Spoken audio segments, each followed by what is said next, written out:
It's time for Twit This Week in Tech. What a panel! I'm excited. Brianna Wu is here. Sam Abul-Samid and Ben Brock Johnson. Video games. Brianna's got a editorial in the Washington Post about video games and violence. We'll talk about that.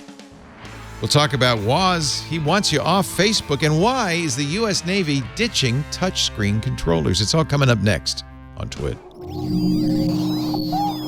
Netcasts you love.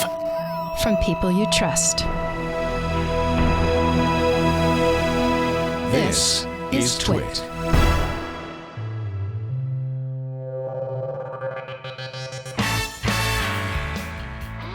This is Twit, This Week in Tech, episode 731, recorded Sunday, August 11th, 2019. An electric cannonball. This Week in Tech is brought to you by ZipRecruiter. Hiring is challenging, but there is one place you can go where hiring is simple and smart. That place is ZipRecruiter, where growing businesses connect to qualified candidates. Try it free at ZipRecruiter.com/twit. And by Wasabi Hot Cloud Storage. Thinking about moving your data storage to the cloud? Wasabi is enterprise-class cloud storage at 1/5 the price of Amazon S3 and up to 6 times faster with no hidden fees for egress or API requests. Calculate your savings and try Wasabi with free unlimited storage for a month at wasabi.com. Code TWIT. And by Audible. Start a 30-day trial and your first audiobook plus 2 Audible originals are free. Go to audible.com/twit2 or text twit2 to 500-500. And by Capterra. Find the right tools to make an informed software decision for your business. Visit Capterra's free website at capterra.com/twit. It's time for Twit This Week in Tech. Shall we talk about the week's tech news? Give you some deep thinking analysis from great tech journalists. Joining me in studio today, Sam Abul-Samid. He is principal researcher at Navigant. He's my car guy.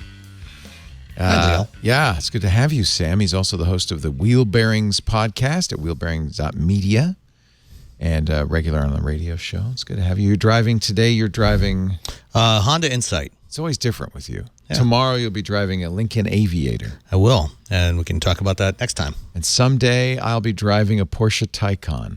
Yes. I certainly hope so. Brianna Wu's a car gal. She knows what I'm talking about. She's a Porsche fan too. But you would never drive an EV, would you? You're a gal. Oh, I'd buy one the instant they come up with the EV coupe. I will buy it that day. You better believe it. Yeah. Good. I saw a Tesla like Roadster this morning. Yeah. Sorry, go ahead. He says he saw a Tesla Roadster this morning. In Point Reyes. That's the little one, the original. The original Roadster. Not the new Roadster. Not the new one, no. Yeah. Yep. I thought about buying one of those. They're $30,000, like even used. Now. They can go up to $50,000. It's just no, I can't do it. No, don't get that. Don't get a Tesla at all. We'll talk about that in a little bit. Brianna is a candidate for Congress in Massachusetts 8th. She is also Space Cat Gal, but don't say that anymore. It's at Brianna Wu on the Twitter. Her people wouldn't like that. That's right. She's also a game developer and longtime game developer. We're actually going to talk about your editorial in just a second. But before we do that, let me introduce Ben Brock Johnson's also with us. Senior producer at WBUR in Boston. He also co-hosts the podcast Endless Thread. And how are you? Hey, it's great to see you. Welcome back. Yeah, thanks for having me. What is that over your left shoulder? Is that a raccoon? Oh. Ah! No, it's just it's my like plushie toy for my kids that spirit animal. Yeah, it's my spirit animal. Is that my Mika fact checker from Pocahontas? My fact checker. Is it Mika from Pocahontas? I have no idea. No, I don't either. It's just it's my looks kids. Like it. I think it's interesting. Brianna, who has no children, knows that character. Come on. I played a lot of Pocahontas she has time to on watch that Genesis. kind of stuff. Oh, you played it on the Sega. Okay, that's fine then. Okay, fine. I don't know.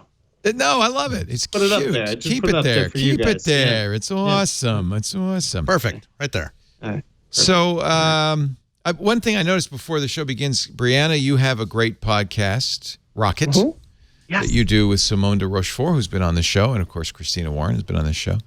Ben I did want to ask you, is your studio still standing after having Simone on? Because I know it's rough. It's still here, yeah. She is awesome. Now, if she had been in Simone. studio, that might not be the case. Yeah. Yeah. No, I want to get her in studio sometime. She is great. She was so much fun. I love her. Sam has a podcast, Wheel Bearings, of course. Ben Brock Johnson is a podcaster too. I'm a podcaster. Yes, sir. Yeah. And I was thinking the other day, because I used to, when people said, what do you do? I always say, I have a radio show. I would never say I'm a podcaster because I didn't want to get in the long conversation of what is that? But I realized we're at, as you said, Ben, peak podcast. People know what it is now. Yeah, man. We're hot. They're surprised. They're like, radio, what is that? Yeah. Radio? Is that like a podcast? Is that like a podcast, but not on the internet? Yeah. Is that what it is? Yeah, kind of. They do kind of. Oh, radio? Is that still around? People still do that. So They still put them in cars. It came. Yeah. Why? I don't know. It's for when your USB cable breaks or something. That's it. You know? That must be it. The reason it comes up for me is because tomorrow we're flying out. Lisa and I are flying out to, along with my son Henry, who sells for Twit. We're flying out to the podcast movement, the expo in Orlando in August, where the feels like temperature is a balmy 105 degrees. But it's going to be fun. I think this is this the first podcast movement since we became Peak Podcast. I think maybe. So it'll be interesting. Be interesting to see how people are. Are you going to stop by Disney World? Because you Yes. can, nowadays you can pay, what is it, like $400. You can go to a secret exhibit at the Star Wars side and you can make your own lightsaber. And you get to choose if you're a good guy or a Sith. I'm betting Sith for you. So That's yeah, you get Disneyland, not Disney World, right? Or is it Disney World too? I think it's Disney You can do World. it- I'm pretty you can do sure. it at both places. It's $200. You get a Yep. We're doing it. build your own lightsaber. Go for it. Oh, we're doing it. I think They also have a studio where you make your own podcast. It costs nothing. But you have to talk about Star Wars? who doesn't? We already have, and we've just begun. I think was it Serenity Caldwell who was debating whether to spend that money and make her own lightsaber. I believe it was. Anyway, she did. What's the debate? If you're there, you might as well. Do you get to take it home? I'd be afraid if it were a real lightsaber. I know I'd cut a hand off like before I even got it out of the place. It was just like, oh, darn it.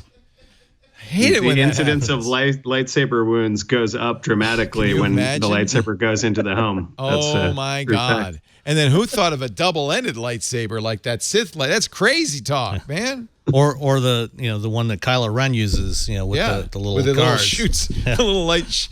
Because what could possibly go What could wrong with possibly that? go wrong?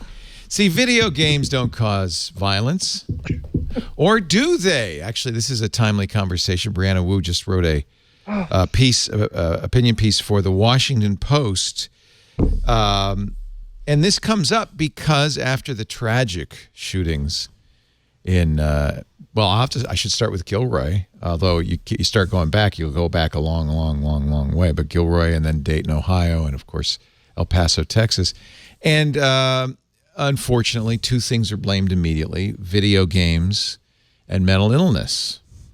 Except that they play video games in countries all over the world, and they don't have mass shootings like this. That's a good point.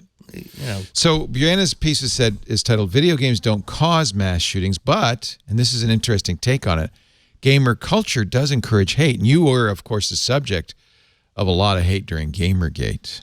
Yeah. I mean, HAM was literally formed to target me and other industry women. Leah, this is a really serious subject to talk about, but I 3 times over the years have gotten threats from HAM so serious about conducting a mass shooting. I've had to talk to the FBI about it because I found it extremely credible. One of these was just a few weeks ago. So, this is a very, very, very serious topic. I come from the game industry. I really wish I could sit here and just tell you there's no problems. We're doing great. But it's not the case. And I think when you're seeing repeated mass shootings, planned, executed, manifestos posted on 8chan, I really think it's time for our industry to take a very hard look in the mirror. I think this is a really interesting take because generally it comes down to, yes, they do, no, they don't. They cause violence, they don't. And of course, there's examples, plenty of examples, right here in this studio of people who play violent video games and are not even angry, let alone slapping anybody. So it obviously, the vast majority of people who play video games are not violent people. But I think your take is unique and interesting, which is the culture of video games is a little, and all it takes is a minute in any game, if you're listening to the back chatter and the taunting, to kind of get this that it is pretty ugly. You don't think that it leads to violence, or do you? No, I think that our culture somewhere along the way became very fundamentally broken. I didn't get into this in the piece because it was already almost 1,500 words when I turned it in. But I want to take you back in time a little bit. When Xbox Live, the very first generation of Xbox, the one before the 360, we take it for granted now, but it really led the way for online multiplayer and matchmaking in a really seamless way. And the man that was in charge of that at Microsoft, his name was Steptoe. He's a fantastic guy, an industry leader. And when Microsoft was kind of setting the norms for what matchmaking was going to be on the consoles, they took very, very, very aggressive policies for the first generation of it. They had a one strike and you're out policy. They considered reading the terms of service to be your warning. And they actually made the outcomes of bans public for people to go look at.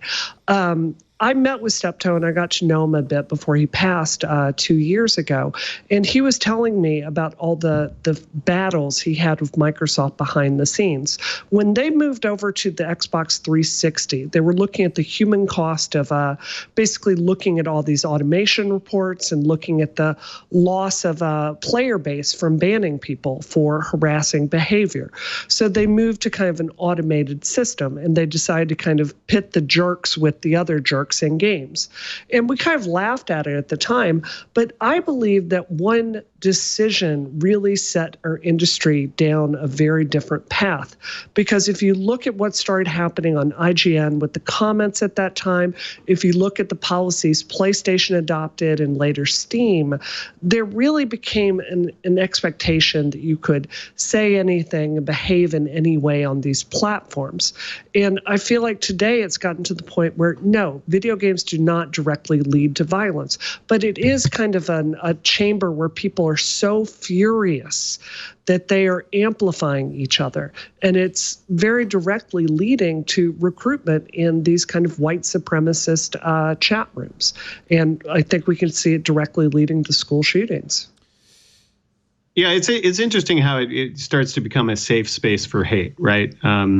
And this is, in my mind, a problem in a lot of kind of closed communities or communities online that can be a little bit insular. And video games end up building these platforms, not purposefully, obviously, but multiplayer online video games end up building these platforms that can make it a lot easier for people to kind of gather around specific ideas, even if that's kind of a bug, not a feature of the game itself.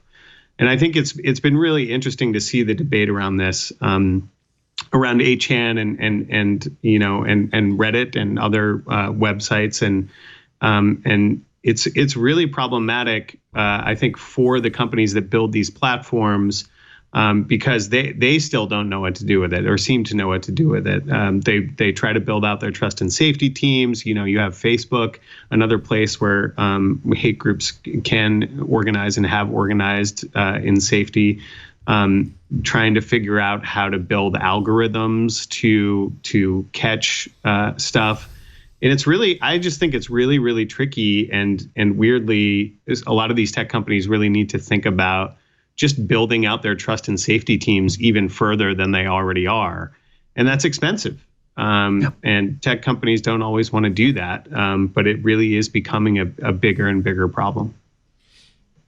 I mean, you want to be careful because you don't want to get a bunch of old male senators to say, oh, we figured out what the problem is. It's video games. Let's just ban violent video games.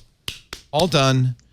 Definitely not. Yeah, because there's clearly many causes to this, and you could replace video games with Twitter and YouTube and a bunch of other things, and say, including bad parenting, and I mean you can go on and on and on. There's a lot of reasons this happens. And so when you start to combine all of those factors together, when you have a confluence of, bad parenting, the culture, the games, the social media channels, the means of communication, that all of it starts to amplify. Yeah. And I think that's where the problem feels like a modern problem. It feels like something that we have as technologists, but also society as a whole has kind of been going in this direction for some time, and we are now, we've sowed the wind and we're reaping the hurricane. It feels like this is something we've been building up to. But let's talk specifically about games, and then I would like to talk about YouTube and other platforms.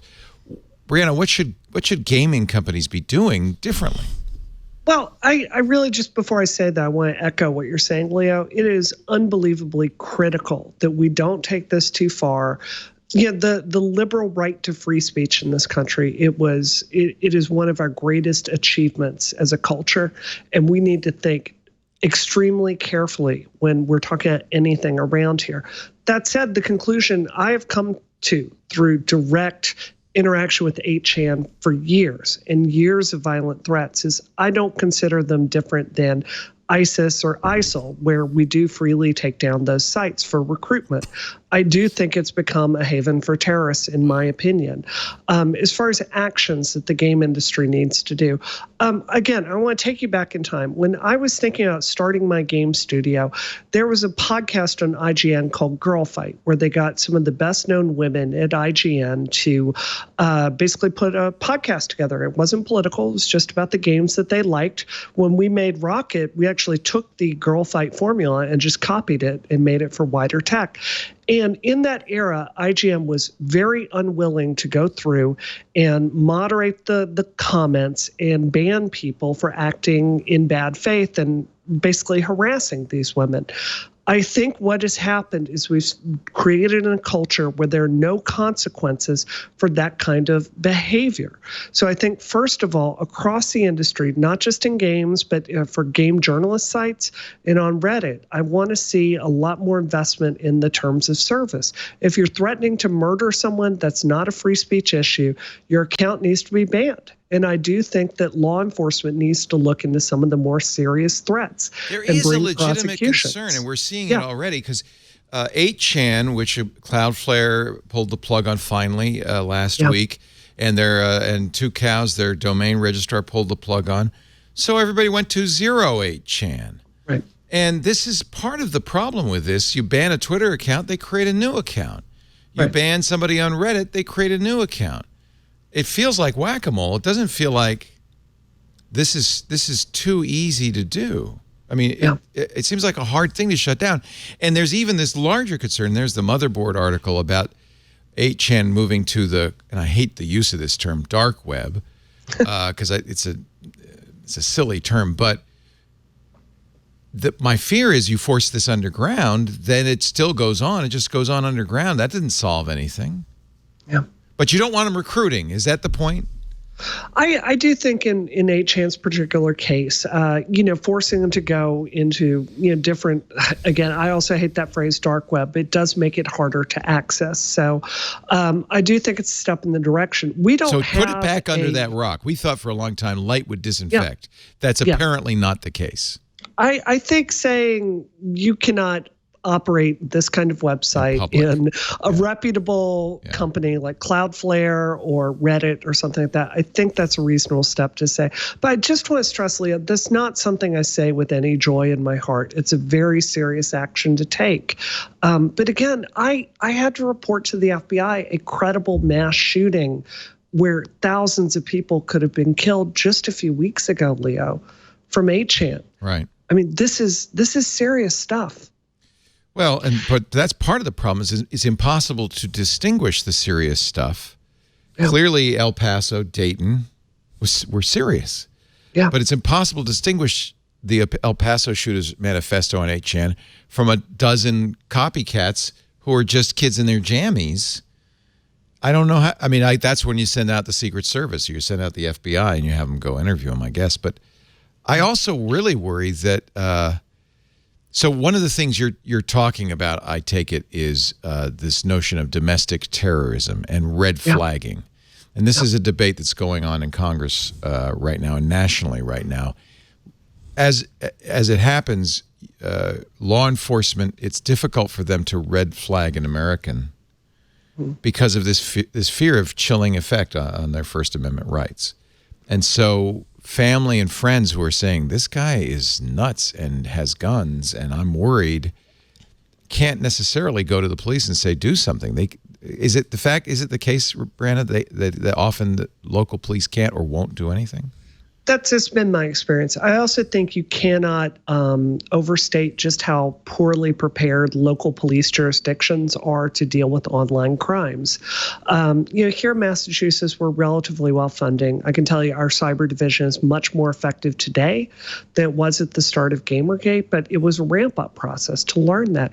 These are very difficult problems, Leo, and we don't have one 100% solution, but we have 101% solutions, if that makes sense. We have a lot of little things that we can do to make this better. It's going to be federal laws, it's going to be local laws, it's going to be state laws. But, bullets don't care if you're a Republican or a Democrat. They're going to harm you either way, and we've really got to tackle this. The other thing is, you talked about red flagging a minute ago. You have to be careful, even if you are going to have law enforcement, go in and investigate these kinds of threats online, you have to be careful about how they do that, because then you end up in situations like these swatting scenarios. Right. And far too often, our police in this country have become way too militarized and way too ready to pull the trigger before actually investigating something. So if we're gonna try to take a more aggressive, if we were to take a more aggressive approach to investigating these kinds of threats, at the same time we have to, rein in the law enforcement, and make sure that they're doing it in a responsible way. Well, and furthermore, I worry about government efforts in general. I mean, it's not too far from that to go to the Chinese social credit system, where suddenly you lose rights and privileges because you're not a good member of society. Or in Turkey now, where they're requiring licenses for streaming broadcasters, including podcasters, before they can make shows. And almost always this is done with the very plausible rationale that, well, we're protecting public safety. I was thinking about this the other day. Leo, I think your point about asking government to come up with tech solutions, which often gets really tricky, is really interesting. I think, at least in my mind, you could see a scenario where you see more regulation in terms of the government actually stipulating to tech companies, saying you have to spend this % of your revenue on solving this problem. Basically saying you like more of a budgetary measure, like you have to build a division within your company to solve this problem. And I wonder if that would be, a way forward in some scenarios. Basically, forcing tech companies to look at this stuff more carefully and leverage resources towards it. I think there's also like an interesting culture conversation happening here. We did on Endless Thread. We in the beginning of the summer we did a big series on vaccines and anti-vaxxers. And what we found on Facebook was really fascinating, because you discover on places like Facebook, which is now actually sort of updated their policy on this stuff. People become more radicalized. This sort of natural inclination of some of the algorithms that serve the information to people who are not radical at all and are just kind of like curious about X, Y, and Z, is that over and over they get further and further radicalized by the information that the platform serves them up. So I think even at that level, some of these companies have to be thinking more carefully about how they serve information to people who are trying to access information. And I know that that's a little bit different than what we're talking about in terms of the gaming industry, but I feel like there's a broader cultural conversation here about avoiding people becoming radicalized by the information that pops up in front of them when they put in a simple search term. And I think that's, I don't know, I feel like these two things are connected, and clearly we have a problem. And that we should be thinking about it. Clearly there's a problem.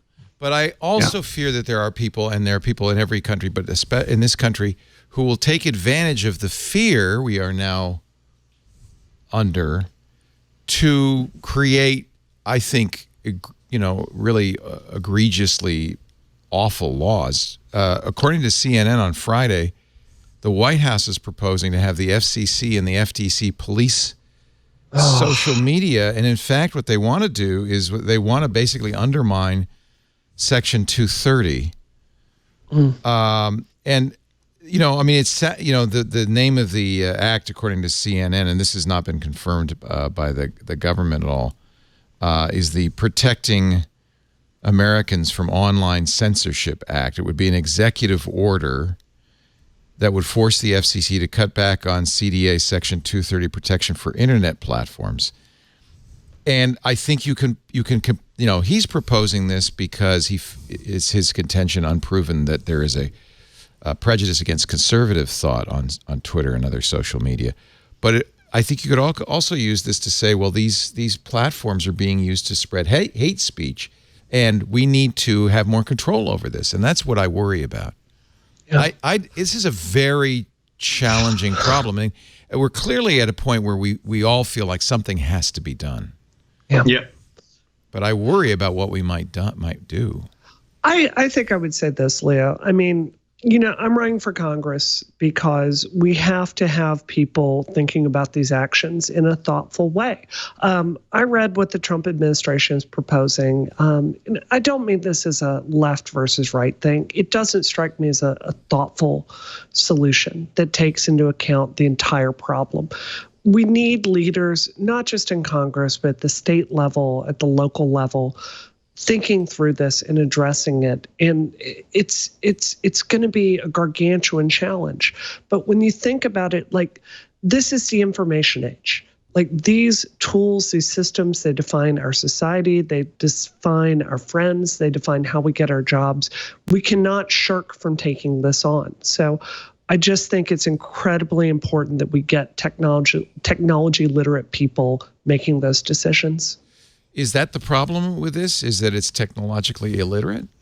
I think so. I think in terms of regulators, yes. I think most of the people that are in a position to regulate this are technologically illiterate, and most of the people that are making proposals, like Josh Hawley and the White House, are technologically illiterate.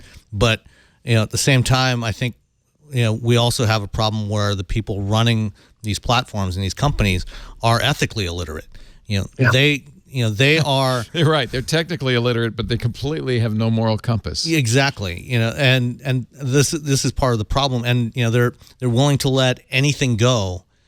And they're even in the cases of certain individuals, they're even exempting them from their rules. In the case of Twitter, they have explicitly said that no, we're not going to ban a certain individual the things that he has been saying are often quoted in these manifestos that have gone along with these acts of violence. This proposal from the Trump White House, and again, it has not. It's a draft circulated according to CNN, but it has not been signed. It may, who knows? It could be a tribal one, but probably would have the opposite effect, making it harder for sites like Twitter or even 8chan to ban violent speech.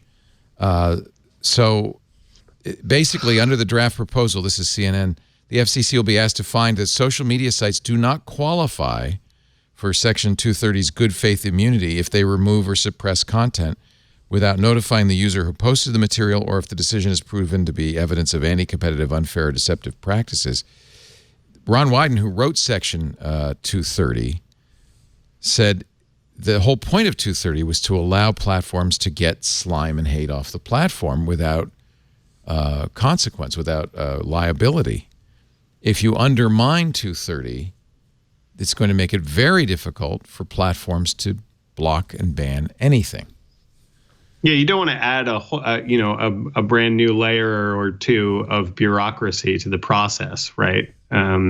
It's because I do think that becomes problematic really fast. Yeah.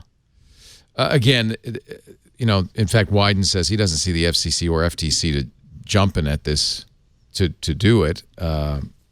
He says, well, they haven't jumped at regulating anything else. Yeah. So why would they start with this? But this is my fear. Is that we can also act out of fear, act quickly and do the wrong thing. Of course, Leo, like with this Cloudflare solution, I would really encourage Americans to think about how serious this is. The open access to the free internet is so important. Everyone on this show today understands this. It is hard fought, and I hate that they're forcing us to go down this road, because it's, as you say, it's unbelievably serious. But it's also at a point where we have basically been ignoring this for at least the last 5 years since Gamergate. At the end of this month, it is the 5-year anniversary since Gamergate. Wow. And I want to tell you, it affects my life every single day. Yeah. Every day. I get death threats you just would not believe to this day. I have people showing up, taking pictures of my house. It is very real to me. I hate to blame anything, though. I mean, we have an uncivil society, clearly. Yeah, and there are many, many causes. But I think it's unfair to say video games cause it any more than television caused my baby boomer generation to be whatever bad thing you want to accuse us of. The media, I hate to say media can be blamed for that. I don't know what the answer is. I just don't know. And I don't think blaming media is the solution. Social media. I love that. What's that meme of all the languages like look at this technology that's completely isolating us, and it's all the guys reading the newspaper on the train. Yeah, ask Jeff Jarvis. He'll say as soon as Gutenberg invented the printing press, people said it's end of civilization. It's all over. Kids will be reading books instead of going outside to play. And look how that turned out. But we blamed every new form of media, and I think video games and social media are the newest for all of our ills. Clearly, we have ills. Yeah. Clearly, and we have ills that are a human problem. It's a human problem. It's a human problem that's always been there. Is it worse now? I think what's worse now is, as I said, the confluence of these things have amplified our awareness of it. Yeah. And we've got this combination of that amplification of those voices and our awareness of it, and the ready access to high-powered firearms. I think we're inches away from Russia just shut down the mobile networks because protesters in Moscow were using their phones to organize. And it's been done elsewhere in the last few years. We are inches away from this kind of mass government intervention, and I hate to give them more ammunition out of fear. It's been a really interesting transition, right? When you think about the fact that. And obviously, the First Amendment part of this conversation is also really interesting, because I do think actually that even though we I think we can all agree that tech companies are probably underfunding their ethics departments, right? But I do think there's been this interesting transition where you think about a KKK March 20 years ago or something like that, right? And that was happening on a public street. There were rules about where those people could march. Police are there sort of enforcing, et cetera, et cetera. And in some ways, the public square has now moved online, but it's no longer a public square. It's on private platforms, right? And it really does seem like these private platforms need to now enforce some of these regulations that, sure, if you want to preserve the First Amendment, okay, but if you're going to do that, you really need to cordon it off in a way that that preserves the safety of other users. But Ben, I have to say something about that, because I went to the University of Mississippi. And I've seen the KKK march through the streets many times in my life. One of the most inspirational things I ever saw while I was in Mississippi was the KKK came to march at Ole Miss. This was around 2003, if I remember correctly.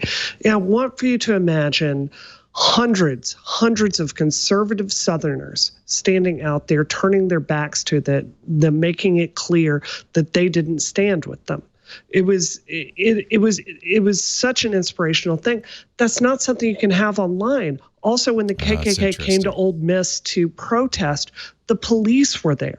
And I can promise you, if any one of those KKK people had done something that threatened a person of color, someone would have gone to jail. I can promise you that. As it is, law enforcement treats these kinds of this kind of online activity much differently than we do the KKK. And I think that's why, we make people go before a judge, due process, follow the law, probable cause, all of those things. But it's very clear to me we need to fund more law enforcement online. And totally, I totally agree with that. And extremism of all stripes, regardless of political stripe, extremism feeds on fear. Whether you're talking about the far right or the far left or anywhere in between, they're always they're always using fear to build support for extremism. And that's, I think, the key. And I don't know what the answer is to get away from it. I think, part what you said, Bree, about people turning their backs on the KKK. That's a tangible example of people, rejecting fear. And I think that's what we need to do broadly. Is we need to come together and reject fear of the other, fear of the unknown, and we need to find ways to say to leaders that are trying to foment fear, by whatever means, that no, that's not acceptable. We will not be afraid.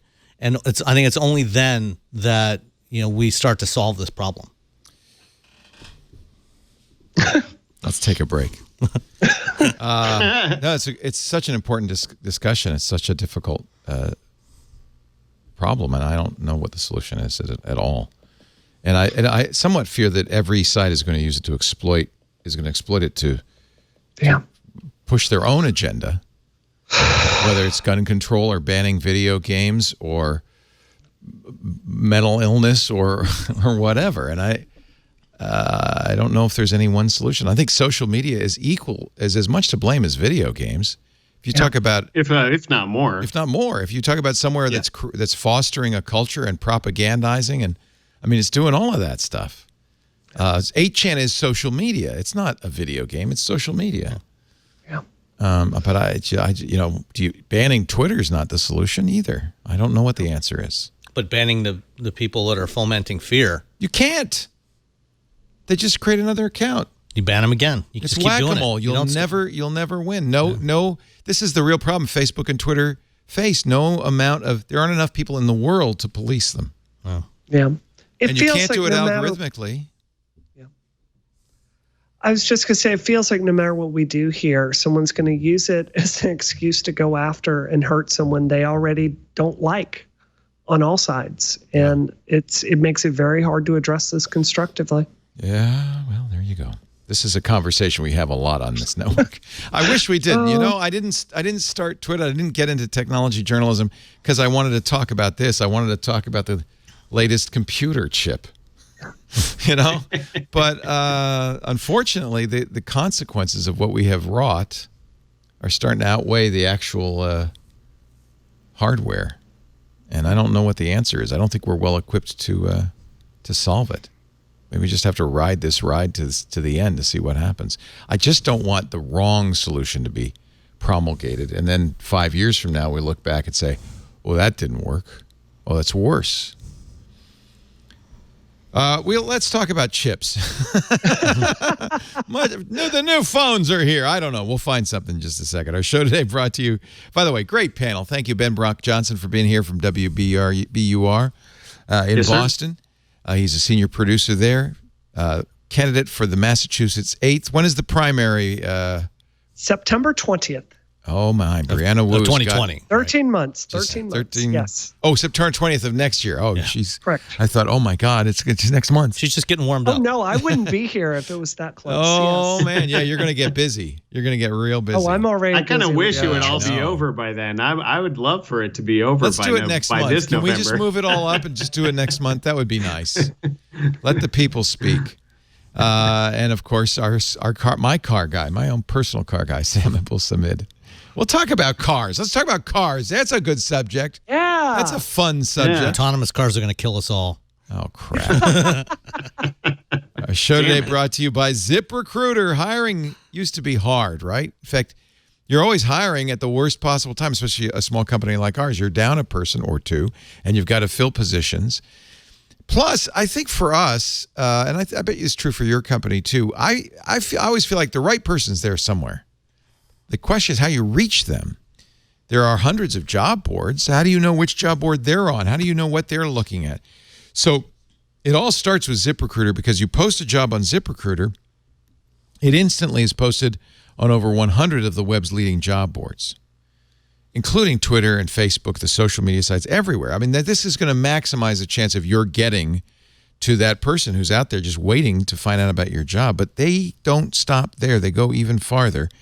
With ZipRecruiter's powerful matching technology, see, a lot of people come to ZipRecruiter applying for jobs. They'll scan those to find people with the exact experience you're looking for, and then say to them that they'll invite them to apply to your job. And then as the applications come in, they don't come into your email box or your phone. They go into the ZipRecruiter interface. ZipRecruiter analyzes each one, automatically spotlights the top candidates. You never miss a great match. They pre-format their resume so it's easy to scan them. You can even have screening questions that help you eliminate candidates that aren't right for the job. ZipRecruiter works so well, and this is out of our own experience, that 4 out of 5 employers who post on ZipRecruiter will get a quality candidate through the site within the first day. In our case, Lisa posted at breakfast. By lunch, she had 3 candidates. They kept coming in. She'd go, oh, this one's good. Oh, this one's really good. Oh, my God. It really was an eye-opener. Right now, This Week at Tech listeners can try ZipRecruiter free, but you have to go to ZipRecruiter.com/twit. And it's a great way to show your support for the show. Plus, cut through that difficult job hiring process with a great solution. ZipRecruiter.com/twit. ZipRecruiter. ZipRecruiter.com/twit. ZipRecruiter is the smartest way to hire. Thank you, ZipRecruiter, for supporting our show. Did you find Micah and Ant on ZipRecruiter? No, I already knew about them. In a way, this show and the other shows we do, they're the farm leagues. Farm leagues for our shows. It's a great way to find people, and man, the people we get on, like you and Ben and Brianna, are just fantastic. I feel privileged every week to get together with people who do these shows. That's just really an honor. And this is why I bring up these tough questions, like how do we solve the gun violence problem, because if you guys can't solve it, I don't know anybody who can, right? If we can't, I mean, imagine some poor senator who still doesn't know what Twitter is trying to figure out what's going on. It's not easy. We're going to send Brianna to Congress. That'll get it going. And it is getting better.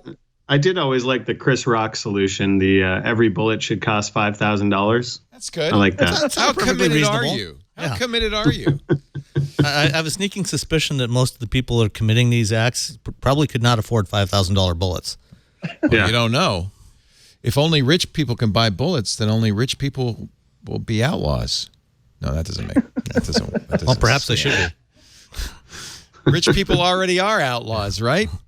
They just have more subtle ways of prosecuting their agenda. Speaking of rich people, Goldman Sachs, Bank of the Rich and Powerful, is, according to CNBC, dipping into subprime lending with the Apple Card. Goldman does the back end of the Apple Card. It's started to roll out. I haven't got mine yet. Apple focused on the fact that it's a titanium card, the privacy, there's no number on it, the wallet that lets you plan your future. But really, the most important part of the card is the back end, which is Goldman Sachs. They decide who gets it, by the way. And what I found interesting, Laura Gill knows somebody who had a, what was it, 730 FICO score, which is not the best in the world, but not bad. And he's paying the top interest rate. I think it was 23 or 24% is the top interest rate. So I'm not sure how this is going to work. According to CNBC, Goldman is accepting some applications from users with less than stellar credit scores. Partly, I think, because of pressure from Apple, which really wants as many people as possible to be using Apple Pay. I was absolutely shocked I got it, says one early user with a FICO score of 620. Is 620 that bad? Maybe it is. It's not great. Not great. I'd have a hard time getting a mortgage with a score of 620. You know, it's funny. We rag on China for their social credit system and how, oh my God, you have poor social credit, you can't get bank loan. What the hell's a FICO score but a social credit score, right? Yeah. And it's for most people it's a mystery. I think people more and more know theirs now, thank goodness. But for a long time, nobody would tell you what your score is. They just say, "Yeah, not you." Key difference is that your FICO score doesn't go down if you criticize your government. That's the true. Key difference. But that's Are you just a sure matter- about that? That's just a matter. We don't know really. It's just a matter of time. I mean, it's a pretty opaque formula.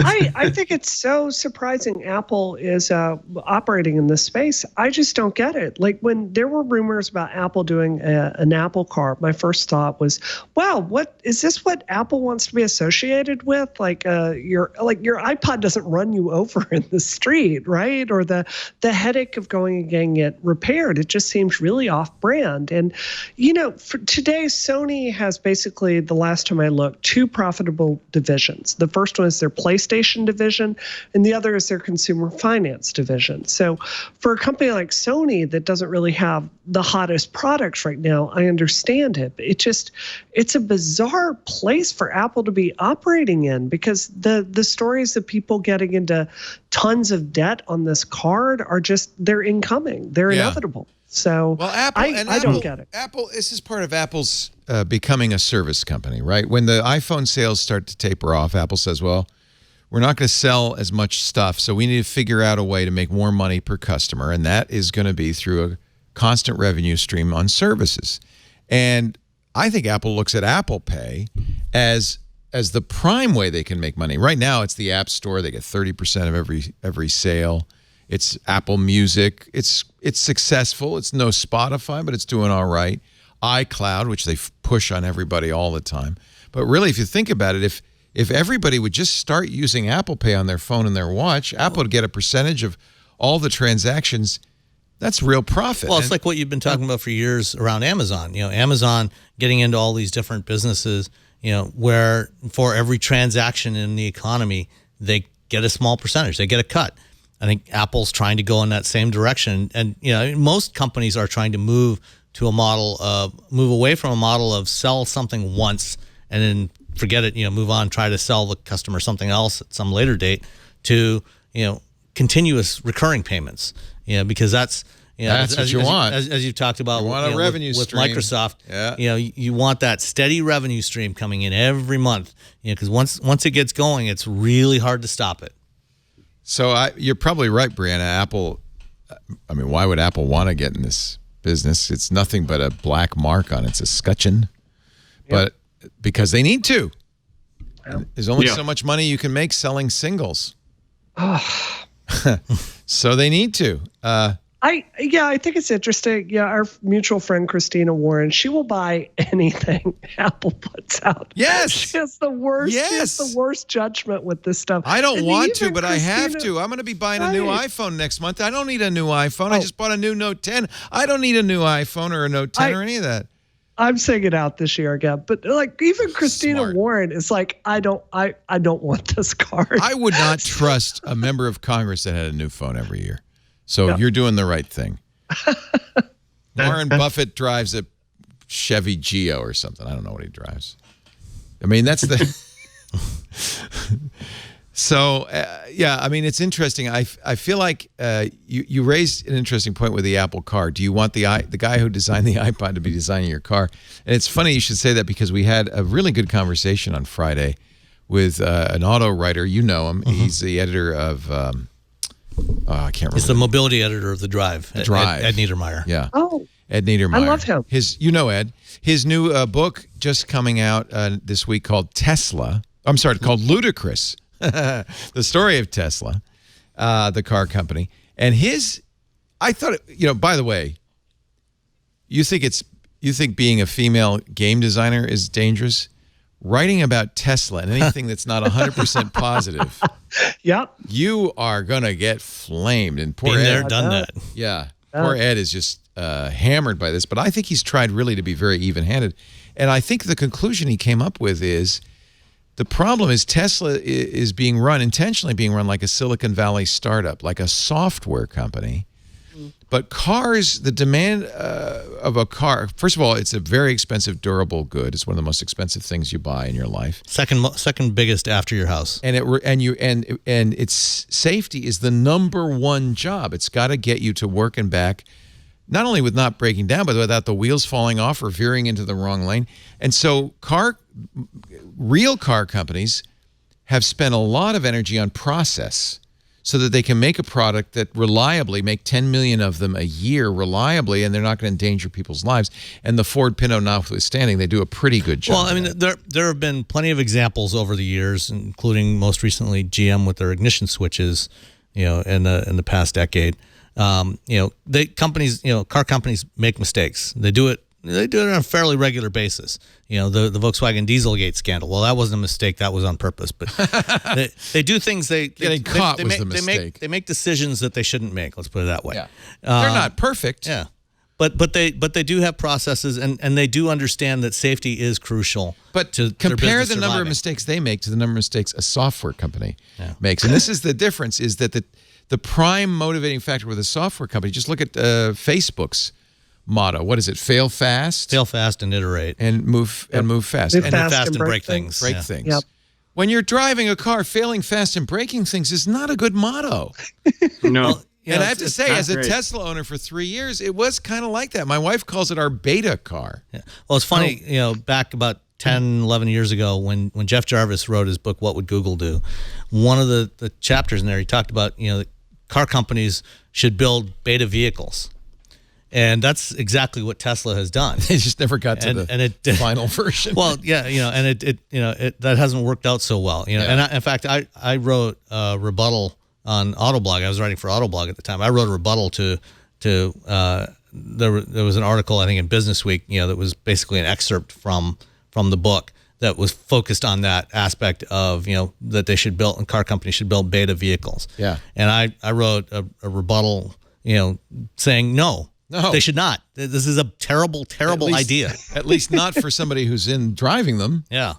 And so They do betas, but they don't sell them publicly. right. They do internal betas. Yeah. And the difference between the software business and building vehicles is the consequences of failure are very, very different. If Instagram crashes on you, or Facebook won't load, or Twitter is offline and showing a fail whale, it doesn't matter. There's no real consequence to that. But if your operating system in your car suddenly blue screens, effectively. I literally every few months would do a Control-Alt-Delete in my Tesla. You have to hold the two buttons. There's a 3-finger salute you do in a Tesla to reboot it. You can still drive it. It's not unsafe, but, well, it's kind of unsafe. The whole screen goes black. I don't know what you do in a Model 3 because that screen controls everything. They actually have this problem right now with the Airbus A350. Well, they have to literally reboot. Airlines have to reboot the A350 every 149 hours. This is what worries me about software mentality creeping into other realms. Isn't this what went wrong kind of at Boeing? It's it's a very big part of what went wrong at Boeing. That they did not. Well, there's a number of factors with Boeing. One is the problem of this increasing trend over the last decade or two towards allowing industries to self-regulate, and the FAA, giving up too much responsibility to aircraft manufacturers like Boeing for doing self-certification. And this is actually a problem in the auto industry as well. A lot of the regulations around the auto industry, the manufacturers actually do the certification tests and they submit the documentation to NHTSA or the EPA, and those agencies audit a certain percentage of the new vehicles that come out, to verify that they actually meet what's in those documents. But the whole trend towards industries regulating themselves is a terrible idea. But then I was going to say it's also been a problem in the banking industry. Yeah, Oh, in, Yeah. in any industry, yeah. All of them. So, Sam, I was so happy we were going to be on this on Twit this week together. Did you see the Fully Charged video that came out? Fully Charged is a YouTube channel. It covers electric vehicles, and they finally got the new electric Porsche, the Taycan, and started doing launch control. Did we see it? We watched it over and over and It's over amazing. again. 0 I to love 200 it. kilometers in 12 seconds. Yes, it's awesome. Or whatever. And it back was. to zero again. And then back to zero again. Yeah. But what I think is so interesting is they've engineered it in a way where it's got liquid cooling for the batteries, so it's not like the Tesla in ludicrous mode where you can only do it once and that's it. Actually, Like, Tesla you can does do it liquid all day cool their long. batteries too, but Oh, really? Okay. yeah, but There so- is an I should issue, find though, it. Yes. running at high speed for long Yeah. periods of time, and at least in the Tesla, but in other electric vehicles of overheating. the motors and power electronics are where it starts to overheat, and that's what causes them to go into limp home. Will the Taycan not have that problem? If it's engineered correctly, no, it shouldn't. We'll see.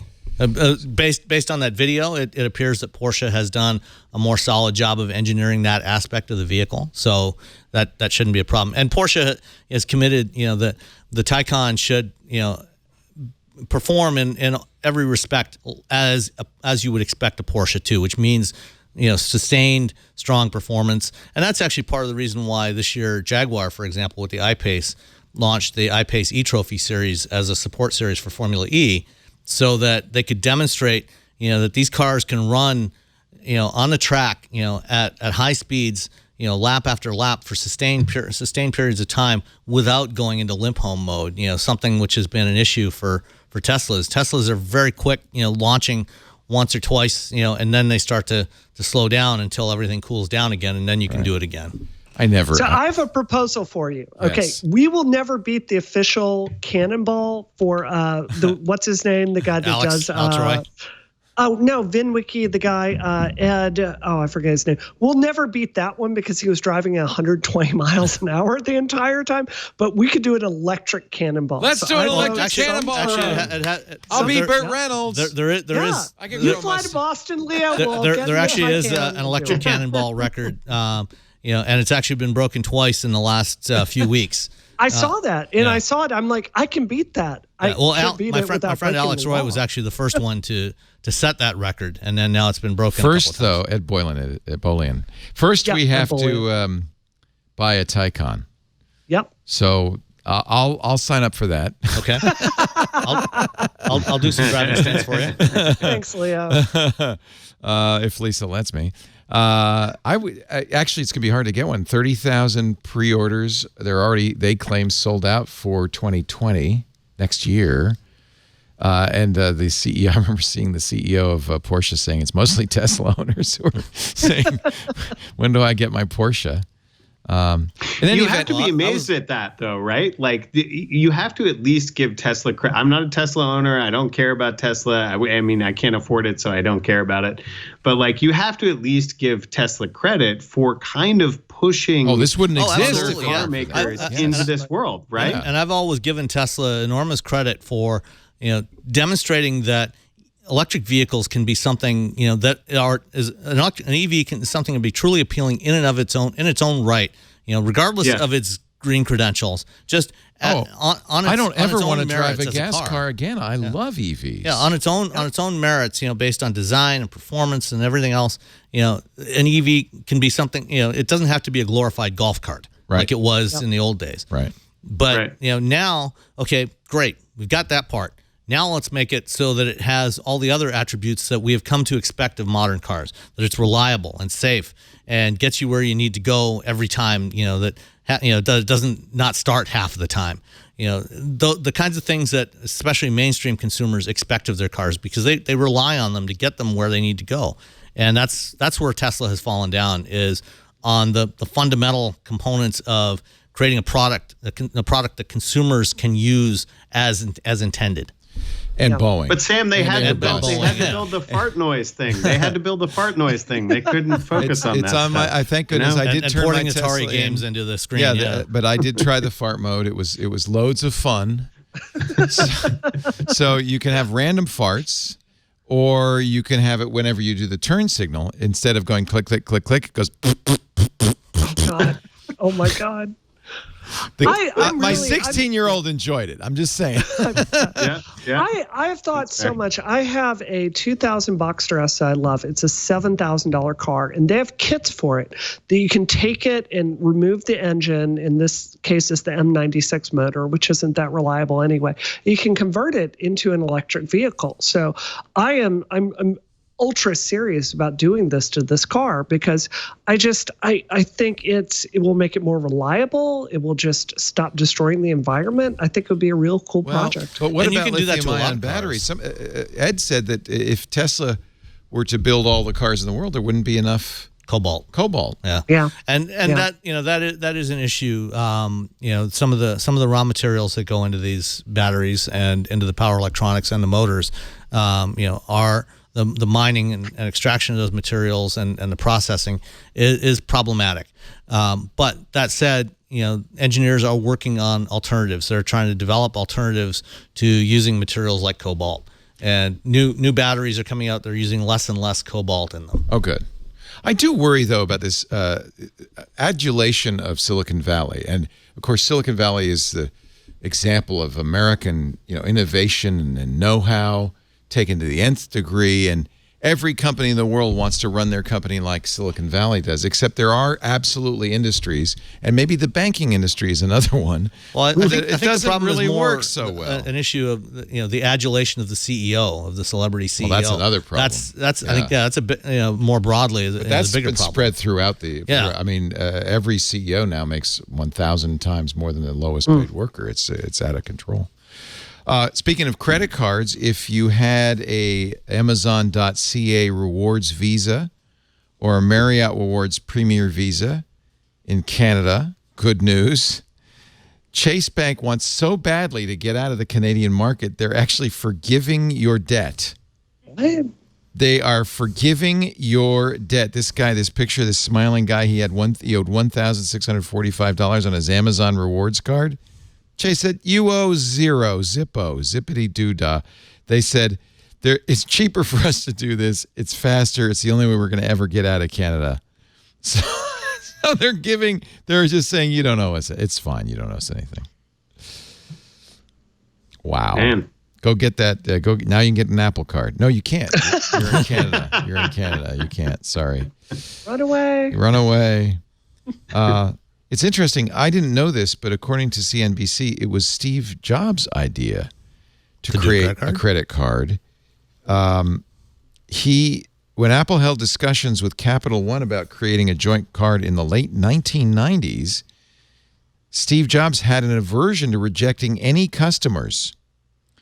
They tested a card but didn't roll it out broadly, and partly because I think Steve said you can't turn anyone down. And so that's... Well, in the context of the time, I mean, Apple was still, just starting to recover. That's true, the late 90s. And they couldn't afford to turn anybody away. Right. But apparently the same pressure on Goldman to approve everyone. I still have an option to get it, so I'll find out, and then I'll let you know. It was interesting to see in that CNBC story, at least, the paragraph about the fact that Goldman is under pressure to do this, right? It's not just Apple looking for more users, but Goldman needs to, I guess, show its investors that it can grow more revenue, right? Well, I think this is the first card that Goldman's done. Like they're just starting to break into get in the business. The consumer they market. also started a online bank called Marcus, and I wonder, it's my thought that maybe Apple would like to do all of your banking. I get like solicitations from Marcus in the mail about every other week. I sign up for an account, get a loan. I started the application process, and then when I saw the things I had to do, I stopped, and I still get a statement from them for some reason for a non-existent Marcus account, and I think it's probably... Mine just go straight into the shredder. Yeah, it's probably that. It's like, well, you kind of have one, so finish up. Finish up.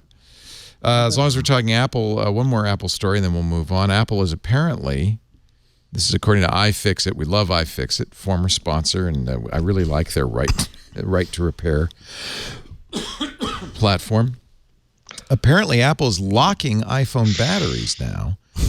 There's a software lock on the newest iPhones, and if something other than an Apple battery goes in, I think it's even with an Apple battery if it's if done you don't by do it yourself. Yeah, if it's done by a non-Apple The service person. You'll get a service message, and it's not a bug; it's a feature Apple wants. Unless an Apple genius or an Apple authorized service provider authenticates the battery to the phone, that phone will never show battery health and always report a vague, ominous message, unable to verify this phone as a genuine Apple battery. Uh-oh. I have to say, Give me Leo, a when I'm break. elected to Congress, the first thing we're going to do is pass a national right to repair law. This makes no sense. It's consumer hostile. If it's something for a fingerprint scanner, I get it. Yeah, that for at least has an security. Yeah. argument Yeah. for security. The battery is a fungible part. This is bad for the environment. It encourages people to throw things away rather than repair them. And it's a consumer rights issue, frankly. So even if you put this- in a verified Apple battery, you're still going to get that message. it's Yeah. nonsense. If you do it yourself, yeah. Or that an is unauthorized nonsense. dealer does yeah. it. Apparently, and this comes from a YouTuber, Justin at the Art of Repair. There's a Texas Instruments microcontroller. I knew we'd get a chip in here somewhere on the battery that provides information to the phone like battery capacity, temperature, and how much time till full discharge. Apple uses its own proprietary version, but pretty much all smartphone batteries have some version of this chip. The newer iPhones, though, have an authentication feature that stores the info for pairing the battery to the logic board. And that's the thing that the genius can do, but no one else can. You know, we've seen this go on for years from printer companies that put chips in their ink cartridges to make sure Keurig. you don't use a third-party ink. Keurig does it with their coffee makers. I was That's gonna the say, widest. Keurig. That's wild. Yes. Yeah. I mean, that's just the thing that you punch a hole in the foil on the top and put water through it. Anybody can make these. Keurig won't work if you have a non-Keurig pod. Their version 2 machines, I think they switched to a system with DRM where there's a QR crazy. code or something printed on the That's pod nuts. that it reads. It's ridiculous. If it's not an authorized one. That's the Silicon Valley mentality. Yep. Copy protection in this case, coming to durable goods. Coffee But makers. I mean, they're going to do whatever they can that's good for their bottom line. That's great for Apple. So the answer is, we need Legislation. regulation Yep. we have to advocate on the consumer side. I'm buy a not different angry product. when Apple does that. I expect them to. What You just towns need are in people the on your side. Massachusetts 8th? Because I want to move. So I want to be able to I vote live in for Dedham, which is where Paul Dedham. Philip used to live. Dedham's a yes, great it's city. amazing. Westwood, I think Quincy is you. I would be lovely. happy. Hull, I would be happy in Quincy. parts of moving. Boston I are. just Yep. to vote for you. What is the residency requirement? How many months do I have to live there? I don't know. You should find that out. I should Brianna. find that out. There I'll are a let you few know. geeks. they have internet. would do it? They have internet there, so They have. I've heard they have internet in Dedham. I have heard that. Brianna Wu is here. She is. And is there any? So this is why I don't want the FCC to regulate podcasts. I don't have any requirement if I bring you on to bring your opponent on or anything like that, right? Yeah. Yeah. It's ridiculous. I don't have to get a Republican on to counter you or anything like that, do I? I hope not. Running for Congress, Brianna would tear 'em up Massachusetts anyway, 8th. so. Just full disclosure, we have contributed to her campaign, and we love having her on because she's the best. Thank you. Same with this fellow over here, Brock Johnson. Ben Brock Johnson, not to be confused with the 1972 Academy Award-winning Ben Brock Johnson. I can also ride a horse, though. I can ride Can a you? horse. Can you ride a horse? Yeah. Okay. Yeah. Not well. Not What as well as baffles him, me is that Ben Johnson, the actor, gets credit for being the only Western star that actually could ride a horse. It's not that hard, kids. No, it's not. It's true. Basically, you sit on it, and a horse does its thing. I think he probably, but it's like that Western thing, right? He probably did a lot of galloping and, Yeah. jumping off the horse and jumping Yeah. from the roof of You the can always thing tell onto somebody- the horse. Who's riding a horse, or really the horse is riding him, 'cause he's posting wrong, he's weird, he's not. Maybe Yeah. that's it. Yeah. Yeah. Get a good stand. That's how I ride a horse. That's how. Yeah, me too. Great to have Sam Abul-Samid, also from Navigant Research. He's a principal analyst. He's my car guy, and he's going to get me. You don't have to write the check, but you're going to get me in line for that Porsche Taycan, right? I will do that. I'm counting on it. I'll talk to my friend Dave. It's all sold out. I don't need it till a year from Christmas. I'm Okay. stuck driving a gas car until then. I can't tell you. In fact, I bicycle to work rather than drive that gas car. Wow. That's good. It's an electric bike. Yeah, so Perfect. You're making me feel bad here, Leo. I feel like the biggest jerk on earth. No. Your Boxster's really cool, but wouldn't it be cooler if I it drive had a batteries? 30-year-old car. So. He drives a Miata for crying out loud. Miata's a great car. Does your bike have fart mode? See, it even has all these driver Yeah, it assist does, features. but it's not mechanical, if you know what I mean. Forward collision warning. He's got steering all the. assist. His T-shirt has all of. It's a Miata cockpit with all of the. But the driver does all of that. That's from Blip Shift, by the way. Love So it. if you like great car related t-shirts, Autopilot is the side mirror. Yep. Forward collision detection is the front. Hill windshield. hold with the Hill parking hold. brake. It's an e-brake. Yeah. Hill hold. I think they put hill hold in the Tesla because of me. Lisa and I were having problems with our Tesla rolling one way while we were in the other gear. And we called them and said, "Is something wrong? I'll be in reverse," and it pulls and it goes forward when I put my foot on the gas. And they checked the log. Said, "No, was that at 8:47?" Yeah. No. You were in reverse. Wait, how do you know that? Oh, we have it all. We know everything, Leo. Everywhere you've been, we know. You were not the only one to have that problem. That I saw multiple reports. And of that then a online. week later, they call me up and say, "Oh, by the way, press hard on the. We just updated your Tesla. Press hard on the brake pedal. You got hill hold." Yeah. Oh, thank you very much. Oh, really? I wasn't the only one? No, there were a lot of reports. That on was the beginning of the end for Lisa. That and when the Falcon doors kept hitting her in the head. Yeah. Oh. Well, there aren't as many sensors in a Tesla as they might lead you to believe. There's a very good reason why car makers put gull-wing doors on their concept cars, but almost never put them on in production. What is that? Well, they're expensive and they tend to hit people in the head. They really did. We finally And they got a tend to leak protocol. and We have had all a kinds of other protocol that I couldn't press. There's a close all button. That was the problem right on the screen. And she said, before you press that button, you have to audibly shout, "Is everyone in the vehicle? Are all your limbs in the vehicle? Doors closing in 3, 2. Huh? It was an operator error. It wasn't the Tesla's fault. But in theory, you shouldn't be able to chop somebody's arm off. The operator's error was driving a Tesla. Maybe. I loved my Tesla, but it was a beta vehicle. There's no question about that. She bought a Bolt, a Chevy Bolt, which she's loving. Oh. Yeah. She's loving. Those a fantastic are car. fast little cars. Yeah, they are. I mean, Yeah, it's not ludicrous mode, but it's it's peppy. For a little tiny car It's a cute with little like car. tiny wheels. Yeah. Cute little car. I like it, but I want a Taycan. I don't blame you. I've ridden in the Because Taycan. I'm an It's old white man. And old white men should always drive sports cars, right? it's a I sedan. think everyone should drive It's a sports very cars. respectable car. It's a sedan, he says. It's a sedan. It just looks like a Porsche. Our show today brought to you by Wasabi. There are places where the software mentality makes a big difference. And I think this is one example. My friend David Friend, and his buddy Jeff Flowers, some years ago, created a way to write to a hard drive where you'd lay the data on the disk just sequentially instead of by sector, as opposed to blocks. Seems like a simple thing, but it was incredibly efficient. That was the foundation for Carbonite. They founded Carbonite.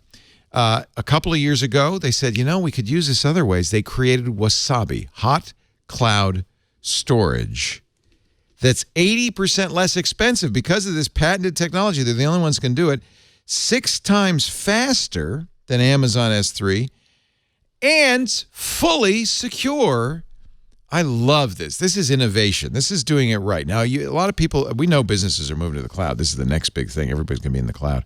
And sometimes there's concern that, well, is the cloud as secure? I would submit the cloud is more secure than that hard drive you have in the closet or the data center you have down the road. This is a better way to do it. In fact, according to Gartner, 10% of all enterprises have traditional data centers today. 80% of those enterprises will have shut them down and moved to the cloud. This is a big transformation of the way people do business. And let me tell you why you want to look at Wasabi. I know you're going to look at Google and Amazon and Microsoft. I know those are the big 3. You're going to have those on your list. Just add a 4th name for me, Wasabi. Not only is it faster, 6 times faster than S3. Not only is it less expensive, 1/5 the cost of S3, 11 nines of durability, Plus, they have built-in integrity checking on your data to check it automatically to make sure it has not been modified. But my favorite feature, and this will appeal to anybody who's worried about ransomware, you can designate some of your data immutable, or all of it if you want. You could say that data can't be changed, not by ransomware, not by a fumble-fingered employee. That data is golden, and that's fantastic. Immutable storage. Redundant data centers? Of course. HIPAA compliant? Yes. FINRA, CJIS compliant? Yes. And there's no charge for API access, and unlike Amazon, no charge for egress. You can download free. So in every respect, this is a better solution. I know you've never heard of them. I want you to think about Wasabi Hot Cloud Storage. At least do this for me. Try it. You can get it for free. Unlimited storage for a month for free. So you can really bang on it. If you go to wasabi.com, click the free trial link, and use the offer code TWIT to make it unlimited. Join the movement, migrate your data to the cloud, but do it without worry, without confidence, and tell the boss it's going to be 1/5 the cost and 600% faster. And it's the Amazon S3 API, so you already know how to use it. Wasabi.com, offer code TWIT. We thank Wasabi so much for their support. And I thank you for supporting us by using that offer code, letting them know. We looked at using Amazon S3 for a product I used a while back. People really don't it gets really expensive really fast, depending on how fast you're going to scale it. Because the way they price it, it feels like it's really cheap, right? Until you start paying for all the. It's like a Porsche. Yes, it starts cheap, unless you want wheels. Well, that's going to cost you.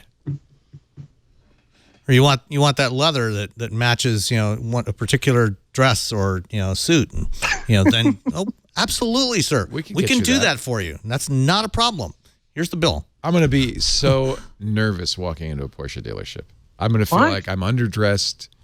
They're going to know immediately my FICO score is under 850. You're in the Bay Area. Oh yeah, we all drive Porsche. Yeah, just wear like a t-shirt and jean shorts. That's right. Yeah. Richest guy I know never wears socks. Yeah. It's like, you can afford socks. Wear some socks. No. Just put on a hoodie and you'll be good. Yeah. Get some Adidas shower thongs. Oh, no, don't do that. Don't do that, please. Okay. No. No? FedEx ends its ground delivery deal with Amazon. Here is a big change in the world. I remember reading that great book about Amazon, The Everything Store, and he talked about the battle Amazon had with FedEx. FedEx wanted to raise prices, and Amazon, of course, take no prisoners. They said, fine, see ya. And they were able to negotiate a great price. But I have to feel like FedEx and UPS have for a long time been going, we got to get out from under this. This is FedEx Air was discontinued some time ago. And now no ground. Two months after FedEx said its express units wouldn't extend an agreement to fly Amazon's packages. But Amazon, see, this is why you don't mess with Jeff. They already have their own planes, their own fleet of vans. There's a bunch of, I can't remember the last time I got an Amazon package delivered in anything but an Amazon Prime van. Or an unmarked car. Yeah. Oh, actually, yeah. A couple of weeks ago, I was out working in the yard, and some guy pulled up into my driveway in a Honda Civic. Yeah. And handed me a package. Yep. Yeah. Thank you. I think that's a big issue at hand here. UPS and FedEx, those are physically demanding jobs, but they pay pretty well. They've got decent benefits. And by the Amazon, way, they train their drivers in safety extensively. They do. They're only allowed to make, if I remember, it's right-hand turns or left-hand turns. I think that's not true. No, actually, that is something UPS started doing about 10 years ago. Right-hand turn only, because left-hand you have to sit in the lane and click. Yeah, they actually, when they reprogrammed their routing system so that they now route the delivery schedule to minimize the number of left-hand turns, and it's actually saved them about between 10 and 15% in fuel consumption. Sometimes you have to make a left-hand turn. Yeah, but if you can avoid it. Right. But there are times when it's actually, and especially in certain cities, where it's quicker to make 3 right-hand turns than it is to make 1 left-hand turn. Wow. Yep. No, so sometimes I feel like Google does that to me for no reason. I don't know. Well, Waze does that. That's right. Yeah. No, you don't want to turn here. No, I was just saying, when Amazon's basically they're adding on to their fleet with these very lowly paid workers. They don't get benefits. They're treated as poorly as people do in the Amazon distribution warehouse. I have to tell you, running for office, I've met people that have worked in Amazon warehouses. It sounds like a beyond dreadful job. Abusive. But let me forgive the capitalist in me. Sure. But you can give me the argument, and I'm open-minded. I will listen. But they took that job. Yeah. They knew what they were getting into. They could quit it and get another job.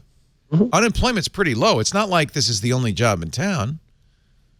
Except that increasingly the jobs are poorer paying jobs like that, or they're gig economy jobs where you have no security, you have no benefits, you have no. So everybody's a sweatshop now. Yes. Is that what it is? Everybody's a freelance sweatshop. Yeah. It just makes me sad. Like, I would like to see Amazon raise the amount that they're paying people, increase benefits. I would like to see it. So that was my first thought with this story. Well, I'm a union guy. Yeah. I'm in the SAG, the Screen Actors Guild. No, I am a union guy. I believe in that, and I believe in the dignity of work and getting a fair wage for a hard day's work. And I don't think that Amazon workers are being childish here. I think that those conditions do sound really tough. Yeah, I mean, if you have a 30-minute break and it takes you 12 minutes to walk across, to the break area, and then you have 5 minutes to sit down, eat your lunch, and then 12 minutes to walk back. Yeah, that's not fair. That's not good. Let's not forget they are owned by the richest man in the world, who could kick in a little. Forget about going to Mars. Pay your workers a little bit more. Yeah. Give them a little bit longer break time, or put break stations closer to where they're working in the warehouse. Although I am not more bathrooms. I am not a member of the Rupert Murdoch School of Journalism. This headline: Jeff Bezos, the richest man in the world, keeps wearing the same swim trunks. Because God forbid you should ever be seen in the same swim trunks twice. Are we sure it's not 150 pairs of the same swim trunks? Aha! Yes, there you go. That's a very Silicon Valley. It's like Steve Jobs. I don't want to waste any energy making a swim trunk choice. So just give me, I don't wear them twice. I throw them out. Yeah. They don't, by the way, comment on the fact that his girlfriend, Lauren Sanchez, is wearing the same hat. She's not the richest woman in the world, but still, I mean, come on, man. Come on, man. That's page 6. Page 6, which also pointed out that Kate Middleton was spotted in shorts for the first time in 10 years. So shocking. Man. She's a princess. The future she's a duchess. What's she wearing shorts? When's the last time you saw a duchess in shorts, I ask you? I think you make an excellent point, Ben. He probably does have more than one pair. They're just all the same. I mean, if anybody has like a psychotic wardrobe, it's got to be Jeff Bezos. Speaking of Bezos, one of Amazon's acquisitions, a former, pretty much if you want to get acquired, sponsor Twit, because many of our former advertisers were acquired by Amazon, including PillPack. Oh, can I buy ads for wheel bearings on Twit? Would you please? We'd be glad to give you a substantial discount. Only $15 an hour. Oh no, that's Amazon. Amazon's PillPack is battling apparently with local drugstores. They're complaining that actually PillPack is complaining that CVS and Walgreens will not forward their customers' prescriptions to PillPack. Because PillPack's a pharmacy, but it's an online pharmacy. I think PillPack's really cool. I was using it for a long time. I use it too. Yeah, it's really great. It bundles up your pills into little pouches. It's great for somebody like you who's on the road all the time. Yeah. Because it's already ready to go. According to PillPack, CVS and Walgreens are rejecting an increasing number of those requests for prescription transfers, claiming PillPack isn't getting proper consent from patients. PillPack says, well, no, we always get patient approval before making transfer requests, and blames the pharmacy giants for unfairly refusing to honor the requests, sometimes hanging up on PillPack's pharmacists or throwing the request forms in the trash. Wow. Retail it makes war. sense. Yeah. Retail war. Yeah, it does make sense because remember when Amazon bought PillPack, the stocks for CVS and Walgreens dropped dramatically, just like when Amazon bought Whole Foods. The grocery stocks plummeted. Yeah, you're not really rooting for like the hometown local pharmacy if it's a CVS or a Walgreens. Like these are huge corporations. So, wow. Yeah. Did you see the Woz on TMZ? If there's any proof at all that Silicon Valley is now the new celebrity royalty, this is that. The Woz on TMZ. Let me give you the sound here. No, you don't want to. You afraid that TMZ will take us down?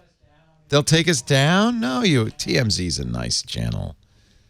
That Levine guy would never take us down. All right, well, I'll tell you what he said. He says, there are many different kinds of people. See, I can't do it like Woz would do. There are many different kinds of people. And for some, the benefits of Facebook are worth the loss of privacy. But to many like myself, my recommendation is, to most people, you should figure out a way to get off Facebook. It's good advice. I like that it's come to you have to figure out how to do it. Figure out a way. There must be a way somehow. It should not be hard. I guess, depending on what he could have meant, just trying to find the place in the settings, where you deactivate your account. Exactly. Which, that's impossible. That does take some work. Yeah. Actually, it's like harder than canceling a New York Times subscription. At least with the Times, you can call somebody and get help with that. Yeah. Yeah, for me, it's like I am racked with ethical conundrums every single day on this campaign. You need to be on it. We looked at the data, and 90% of voters are on Facebook, and only like 15% or 20% are on Twitter. I like Twitter. And I just feel like a monster when we run an ad and I'm feeding money into this machine. I feel guilty, Leo. I'm part of the problem. Well, and I am, Mr. White Privilege because I got off Facebook last year.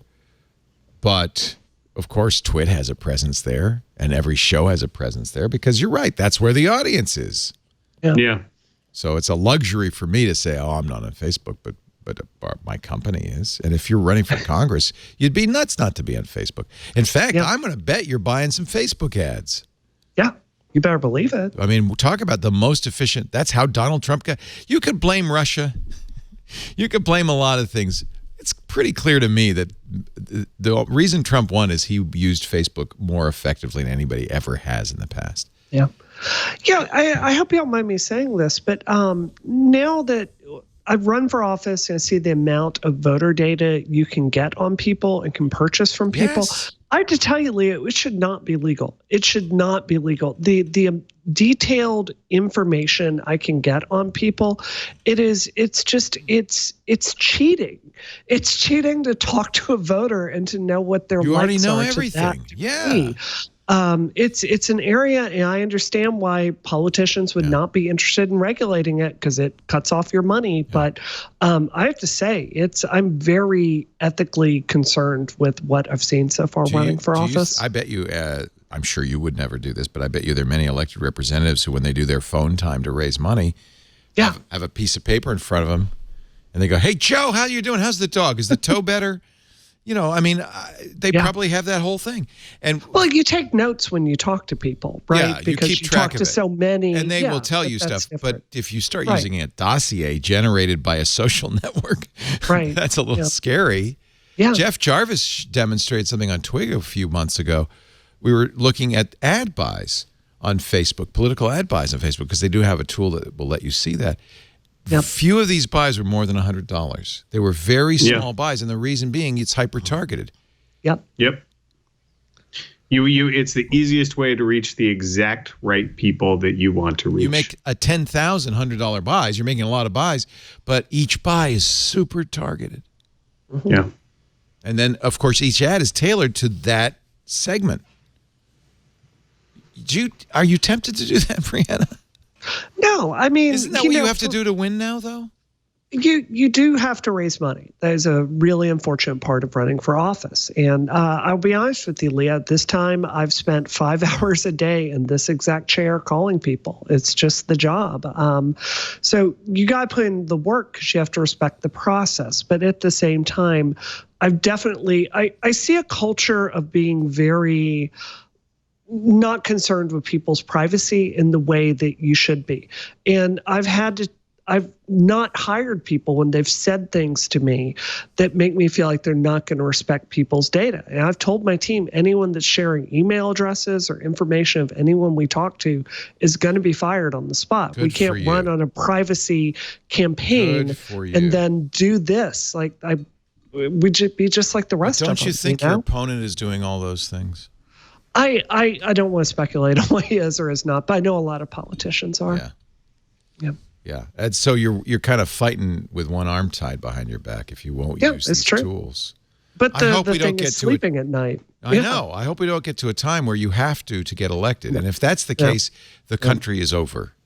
Yeah, I'd resign before I'd do something like that. Then the country is over. There's no democracy left. Speaking of Amazon school children in China, this was a expose from The Guardian.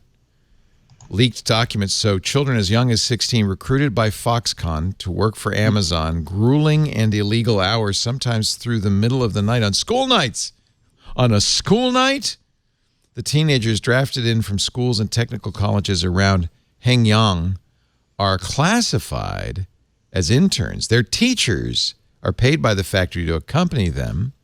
Teachers are asked Teachers are asked to encourage uncooperative pupils to accept overtime work on top of regular shifts. They're making dots.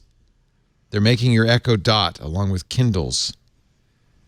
This is, I'm sure, not an isolated case, but this is... And I'm sure Amazon is not in any way, not even remotely close to the only company doing this. No. And probably... This is Foxconn, right? Didn't even know about it.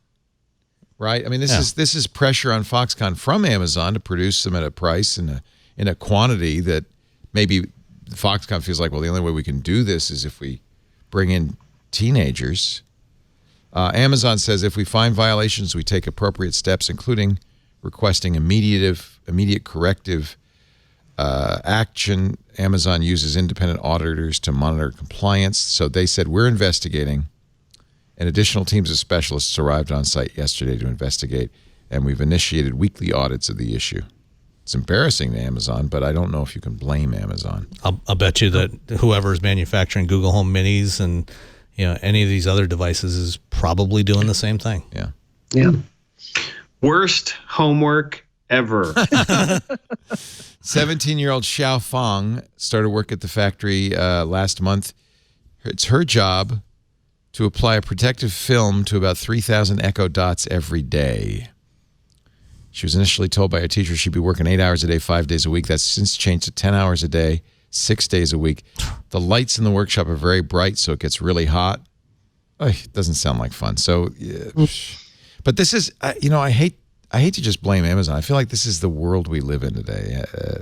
We blame ourselves. We demand these cheap products. We want $30 Echo Dots. Yeah. Damn it. Some people want them. Yeah. Damn it. I wouldn't put that in my house. Yeah. I still have my Google Home. It's still in the box. Oh my God! I have homes everywhere. I have Echoes and Homes. I even have Siri and Cortana. I have three Echo Dots in a drawer that have been gifted to me at various times. You guys don't enable those. I love it. I took one out. I plugged it in once, for a few minutes just to mess around with it, and didn't find it all that useful, and then unplugged it and put it away. Though, my partner won't allow it. Really? Okay. Yeah, she's like, don't put that thing. Don't plug that thing in my house. Well, and she's right, because we've known that human contractors are getting to listen to some recordings, especially those inadvertent recordings. Yeah. And really, that's something that we're going to have to deal with more broadly.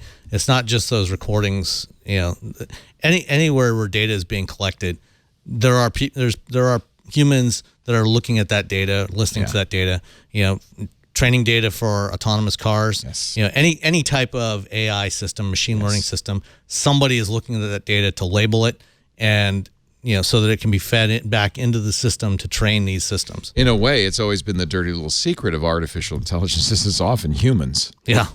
Yeah. I've always, you know, I've thought a lot about this. I wonder if, you know, like Apple got in a bunch of stuff recently because it was found out that humans were auditing some of the Siri requests. But I looked more deeply into that, and I'm like, well, they took away anything that could personally identify the person that was talking before it was audited, and this just seems like error checking to me. I wonder if you had federal regulations kind of bringing in differential privacy, because it's not the fact that people are listening to it as much as it's trackable and attributable to a specific reason. Even if you're listening to it, I mean, you know, human voices are distinct, and you know, if it's images, if you heard I was going to say, you might recognize it. Exactly. Right? You know, I mean, there are going to be times when you're going to recognize somebody, or you know, even if you don't know who it is, you know, if you're listening to a bunch of these clips and you hear. You're going to be able to correlate. You're going to hear the same voice sometimes, and when you start, you're going to be able to correlate. Oh, that's the guy who said this and this. You know, and you know, you can start to make connections. I agree, but I think like something like mandating a differential privacy for large data sets like this, I do think it would make it much harder to say this comes from this person here, because you're taking in the middle, you're scrambling it, you know, it's harder to figure out the entire piece of the puzzle. By the way, the good news is all three companies, Amazon, Google, and Apple, have said we were going to stop these programs unless people opt in. We're going to make them opt in. And so, you know, but still people. But what that's going to result in is you're going to end up having a less diverse data set, right? Which could create new problems of its own. That's right. And you need diverse data sets in order to train these systems to be robust. Sam, your wife's here. I your have to ride run. is here. So we're going to let Sam go. He's got to get out of here. Where are you going? Going to Yountville. Oh. I'm going to Yountville. That's because he's going to be driving the Lincoln Aviator tomorrow. That's right. Fun. Yeah. Oh. Great having you. Sam Abul Samid. He is the host of the Wheel Bearings podcast, wheelbearings.media, principal analyst at Navigant Research, and he's my personal car guy. And I appreciate it. Thank you, Sam. He's got a great shirt too. Isn't that awesome? Isn't Thanks. that awesome? You can get shirts like this at blipshift.com. Great site for if you're a car fan. Is it all? wow. Heck yeah. Is it all car stuff? It's all car related stuff, and what they do is they have different designs each day, and the designs are usually available for 48 or 72 hours, and then every once in a while they'll bring back some of the more popular ones, and they'll have sales. Do you know about this, Brianna? I don't. I'm going to log on as soon as I Look get at off all the this show. stuff. Well, It's a I'll great show you. site. I'll show you. I'm about to look for the fart mode T-shirt. Yeah. Second here. Let's see what today's design The designs is. are all submitted by like anybody can submit designs, and they pick out the ones they like, and they offer them for sale for a couple of days at a time. Yeah. Oh, I yeah. like this. A lot of cool themes. I like this Go back engine. to the Lamborghini. That was gorgeous. I don't even There's know. there's a whole section of the Oh, here it is. Oh, Here's yeah. the Lambo. Oh, you know what it Oh, says, though? yeah. High score. I love it. It's from a game. You need this. Is that from? No. What is that from? It's from one of those 1980s games. One of those, yeah, because it's all. that was the Testarossa for Outrun. Yeah, 1988. Look at that. Wouldn't that be cool? Not bad. All right, I just gave him a free ad. Blipshift.com. Send him a bill. All right. Thank you, Sam. Have a great day. Our show today brought to you by, yes, another company who advertised on Twitter for many years and then was bought by Amazon. The list is very long. Euro, Pill Pack, Audible. Amazon's got good taste in this case. Audible, we are huge Audible fans. I live on Audible books. I've been an Audible subscriber since the year 2000. Almost 20 years. In fact, I should get a prize on my 20th anniversary. It was before you had to get special hardware to listen. They had their own Audible Otis player and all that. Now Audible couldn't be easier. There's Audible apps on iOS and Android. I have it. I keep Audible on everything on my computer. I can listen.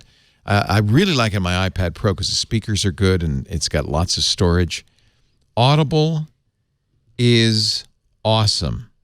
Whether you're listening to nonfiction to learn, I'm listening to some great books by the linguist John McWhorter about English language. One of them recommended to me by Jeff Jarvis, who's a fan. I'm listening to McWhorter's great courses on English, but he also wrote Our Magnificent Bastard Tongue, The Untold Story of English from Audible. There is so much great stuff. I like fiction, too. In fact, I just finished, let me go to my library, which is now more than 500 books. I just finished Neil Stephenson's newest, Fall. That's a great 31-hour listen. But you know what I'm interested in is Audible originals, too. Audible's recording a lot of original stuff. Did you know that William Gibson, our favorite science fiction author, creator of Neuromancer, wrote a script never produced for Alien 3? Never produced. Audible has produced it, dramatized it to mark the 40th anniversary of the Alien franchise. It's a full cast, including Michael Biehn and Lance Henriksen, who reprised their iconic roles as Corporal Hicks and Bishop. Bishop is back. This was written in 1987 as a sequel to Aliens, never made it to the big screen, but fans know about it. It's become a cult thing, and now you can actually hear an Aliens installment written by William Gibson. Is that awesome? That's an Audible original. I love Audible originals. I get 2 new Audible originals as part of my subscription every month. So Audible members choose an audiobook every month, plus 2 Audible originals every month you can't hear anywhere else. Such an Audible fan. Let me see what's in my library. What am I listening to right now? Oh, Quicksilver. After reading the Neil Stephenson, newest Neil Stephenson, I thought I should go back and do Quicksilver, which I skipped because it was so long. And this is another Audible original I'm really interested in. The Man Who Knew the Way to the Moon. This is about a guy who worked at NASA, John Houbolt. When NASA was thinking about going to the moon, they thought, including Wernher von Braun, thought, oh, the best way to do this is you get one giant spacecraft that goes all the way there, lands, and returns. Like a cartoon. But Houbolt said, no, you need a lunar orbit rendezvous. You need a lunar lander. And, of course, that's how we landed on the moon. So for the 50th anniversary, Audible has offered this book, The Story of the Man Who Knew the Way to the Moon. You see all the great stuff you get from Audible? Would you like a free book? We can do it for you right now. If you go to audible.com/twit2, audible.com/twit2, or you can text twit2 to 500-500. Text twit2 to 500-500, and you'll get that free book. You're going to love the Audible originals. I feel like the Audible originals are kind of like so cool. It's like this is a free gift. I get 2 new books every month, as well as my regular subscription. I love my Audible. You will too. Audible.com/twit2, the number 2, or text twit2. You can do this. In fact, you might want to do it because then you can do it on your phone and get that's basically where the books are going to live anyway. Text twit2 to 500-500. Audible. I love Audible. I'm a huge fan. Let's see. The Galaxy Note 10 was announced this week. I know I already have a Galaxy S10 Plus, but I ordered a Note 10 Plus. So did Jason from All About Android. But I didn't pay enough attention. We streamed the event on Wednesday. Jason Howell was with me. So was Jeff Jarvis. So was Stacey Higginbotham. We're talking about it. But we missed, I think, a couple of fairly important points that kind of surprised me now that I think about it. Samsung, number one, Samsung for years has run ads mocking Apple for losing the headphone jack, right? Courage and all that. And now they deleted all those ads, right? They deleted the ads from their YouTube channel. They deleted them because guess what? There's no headphone jack. That's awkward. Awkward. Be careful what you mock, because you might be doing it. But then another thing. So there's one of the headphone jack ads. Every one of the Samsung phones for the last couple of years has had this vestigial extra button, the Bixby button. This is my S10. Mm-hmm. The Bixby button. You press it, and Amazon's assistant Bixby pops up, Samsung not only didn't mention Bixby, but they didn't neglected to mention the fact the Bixby button's gone. Huh. Bixby is now in the closet with Cortana, Siri's next, voice assistants who just, didn't make it.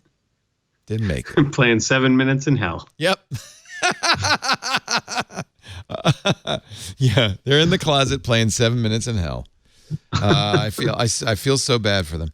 What was the third thing? This was from PC Magazine. There were three things they didn't mention. Oh, the A word. Samsung never mentioned Google or Android, despite the fact that it absolutely is an Android phone. But they did mention Microsoft. In fact, and this was surprising, Microsoft CEO Satya Nadella strides up onto stage to talk about their partnership. So forget Google. We got Microsoft. It's not like they're going to be using a Microsoft operating system. That would be crazy. That would be nuts.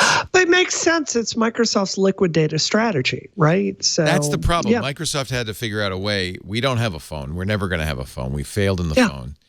Yep. But clearly the phone is the platform of computing people use more than any other. They don't run Windows. What can we do? And actually, I thought the announcement, they didn't really... I think there's more to be seen, and it's one of the reasons I bought the Note 10. You connect a Note 10 to your Windows or your Mac, by the way, with a Type-C cable, and all of a sudden your phone is on your computer. You can run the Android programs from your phone. You can text messages. You can read text. It's kind of an interesting thing. That's the dream, right? It is, isn't it? That's the dream. And it's weird that like more companies haven't done that. I guess maybe it's they're going to make less money by doing it. But I think that's great. I would almost buy it just for that. It's kind of brilliant on Microsoft's part.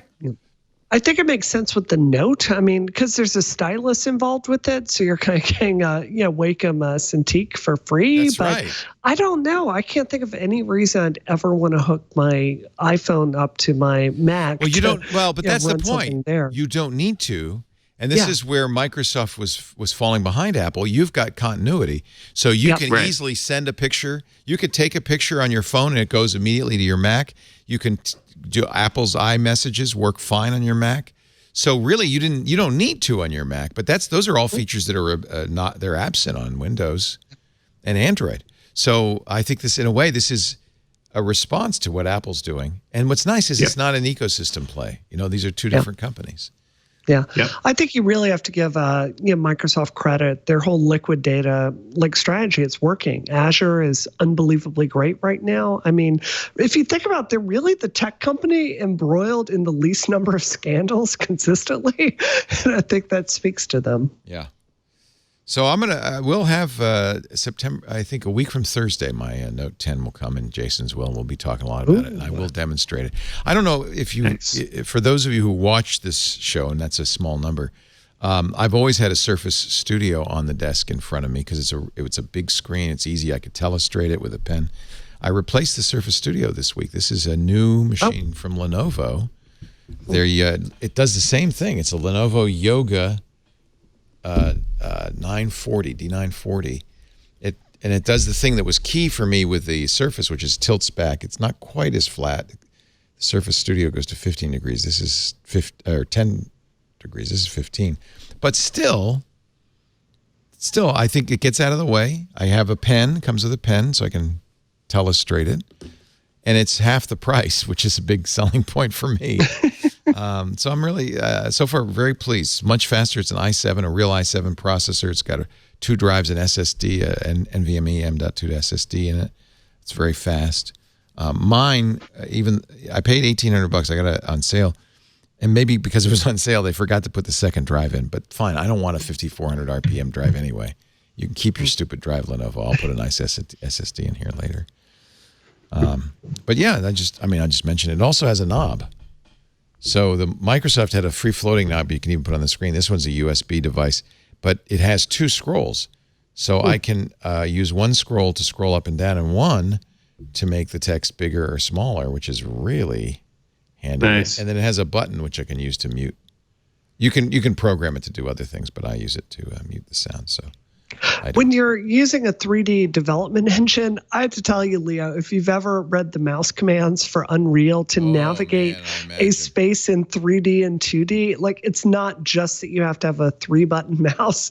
You have to memorize the most Byzantine shortcuts. And what I hear from everyone is the Surface knob is it's really, really great for that because it's just more innovative. It just feels more natural. So I'd love to play around with that. Lenovo's doing, I think, something similar. The knob senses if you're running Adobe Lightroom or Photoshop, changes to a different color for each program you're running, and has different commands. I know, isn't that cool? Whoa, yeah, that is cool. I have to say, as much as I love Macs and I use Macs, and I'm kind of a Linux fan, I have to say, the PC space is by far the most hardware innovative space. There's anything you would want. Totally.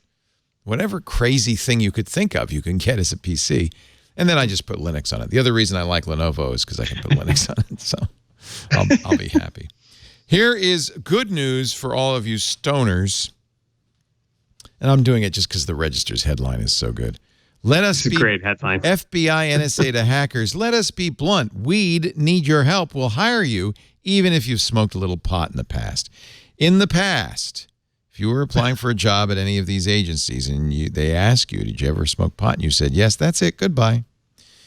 Marijuana is now legal over much of the country. Yep. So I guess Uncle Sam had to. So an NSA representative told the Register, look, I used to actually, he said it like this. Look, dude, I used to smoke weed in high school. Now, so long as you can pass a drug test and don't do them anymore, it won't hurt your application. That's a really good Spicoli. That's a solid really Spicoli right there. Thank you. So I mean, there's some serious issues here. Here in the United States, we do not have enough trained people in information security and cybersecurity. We've got to expand our workforce, and it's a real problem that some of the best candidates are going to Facebook. They're going to Amazon. They're going to Microsoft. There are many ways to serve your country, and I absolutely think that working on cybersecurity for the United States is a way to do it. But I think what this article points out is how we're really behind the times in the culture and standards we're expecting people interested in cybersecurity to come from. So this just makes sense to me. I think it should be, if you're using this in a place where it's legal, it should just be completely normalized. Yeah. Like it's, if you're able to do your job and smoke marijuana, I don't think it's anyone's business what medication you're taking. I agree. Also, alcohol is legal. Very problematic. Yes. Highly and legal. Alcohol has been fine for decades as far as that part of the line of questioning goes, which obviously they're catching up to the times here, but I in some scenarios I'd much rather have a pothead than an alcoholic dealing with issues of national security. I'd rather have neither, but if I had to choose, I don't know. I'm not sure I'd prefer somebody who had an actual alcohol problem. So this was at Black Hat, which happened this week. Defcon, of course, too. Here's a story about the voting village. We haven't heard yet about how many of these machines were hacked, but I'm glad to see that one of the machines at Voting Village this year was DARPA's prototype $10 million voting machine. DARPA trying to create a secure voting machine. We're learning, that we just learned recently, that many of these voting machines being used by states today are still on the internet. Bad idea. Oh, bad idea. Such a bad idea. Yep. DARPA is trying to create an open source voting platform built on secure hardware. And in fact, you can actually use it. If you were at DEFCON, you could vote on one of two important issues. Which is the best Star Wars movie, and our hot dogs sandwiches. And so it was. Oh my gosh! Yeah. It was a touchscreen system. I presume, as any good voting system, it will have a paper valid way to validate or audit votes. Paper trail is so important. Yeah. Leo, we have sorry. Go ahead, Brandon. No, it's fine. I was just going to say we have a cybersecurity proposal coming out in this next week, and one of the things we advocate is reviving the Office of OTA, the Office of Technology Assessment, which was dismantled in the 1990s just as we needed this. I don't think 99% of voting machines could pass the OTA if we put it back into if we put it back into work to look at this. So I think we need a total ban until we can verify that these machines are safe. It's Isn't clear there that they're not. Reluctance, though, at the federal level to get involved because voting is seen as such a states' rights issue, as a local issue, that the feds are reluctant to say, no, this is how you're going to do it. Yeah, Well, and that's half dead of on. the feds. That's appropriate, right? Yeah. But I think in this particular case, you're trying to safeguard You could democracy set a in a standard. very fundamental way. You could set a minimum, I think. Interestingly, the software for this DARPA voting system is online at securehardware.org. And in fact, the guy, Dan Wallach, who wrote it, said there's a terrible vulnerability in there. I know because I wrote it. It's a web server anyone can connect to and read and write arbitrary memory. That's so bad. But the idea is even with that in there, an attacker still won't be able to get to things like crypto keys or anything, really. All they can do is crash the system. So he actually put a flaw in there, expecting Defcon attendees would find the bugs and have some solutions, but he was very curious if they could still get in there and use the flaw to cause a problem. And then there's this guy. This may be the last year he does this. Mike Spicer. He is wearing what he calls the Wi-Fi cactus. It's made up of 25 pineapples, Wi-Fi pineapples. You can see the pineapple on the top. Pineapple is that Hack5 device that you can intercept and manipulate network traffic with. He says it weighs on his back, it weighs about 35 pounds, which is down from the 60-pound version he wore some years ago. And it also looks pretty prickly. I wouldn't. I hope he's not giving himself some sort of sterility treatment. He has collected. So he's going around Defcon collecting data from Wi-Fi. He says he's already got 427 gigabytes of network traffic. 8 gigabytes an hour. But what he didn't say is how much of that data is encrypted, and I think that'll be interesting. He presented his findings at Defcon. I haven't seen it yet. Looking for insecure apps that leak personal information, attacks that could be easily avoided. But I would bet nowadays, and this is the really good news, a lot of the data he's getting, a lot of those 427 gigabytes are well encrypted using HTTPS, TLS. Yep. And that's probably good news. Yep. Wi-Fi cactus. He's like a Target Ghostbuster. Yeah, he looks like a Ghostbuster. You're totally right. The Wi-Fi cactus found a bunch of fake access points, including 17 with the lyrics of "Never Gonna Give You Up." Obviously, rickrolled, right?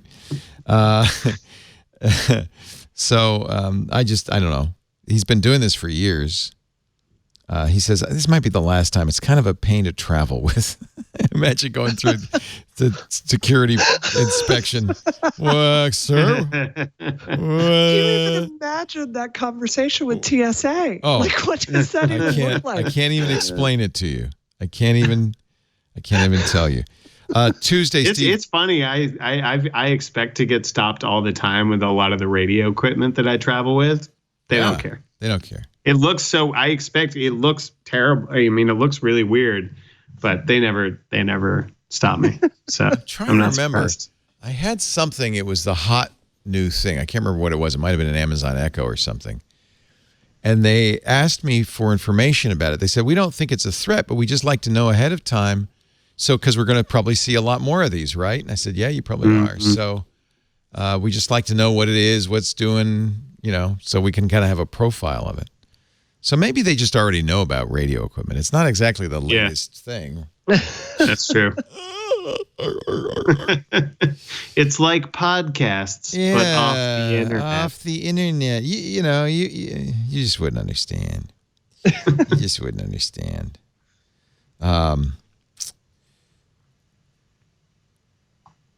Twitter has now unfrozen Mitch McConnell's account. Okay.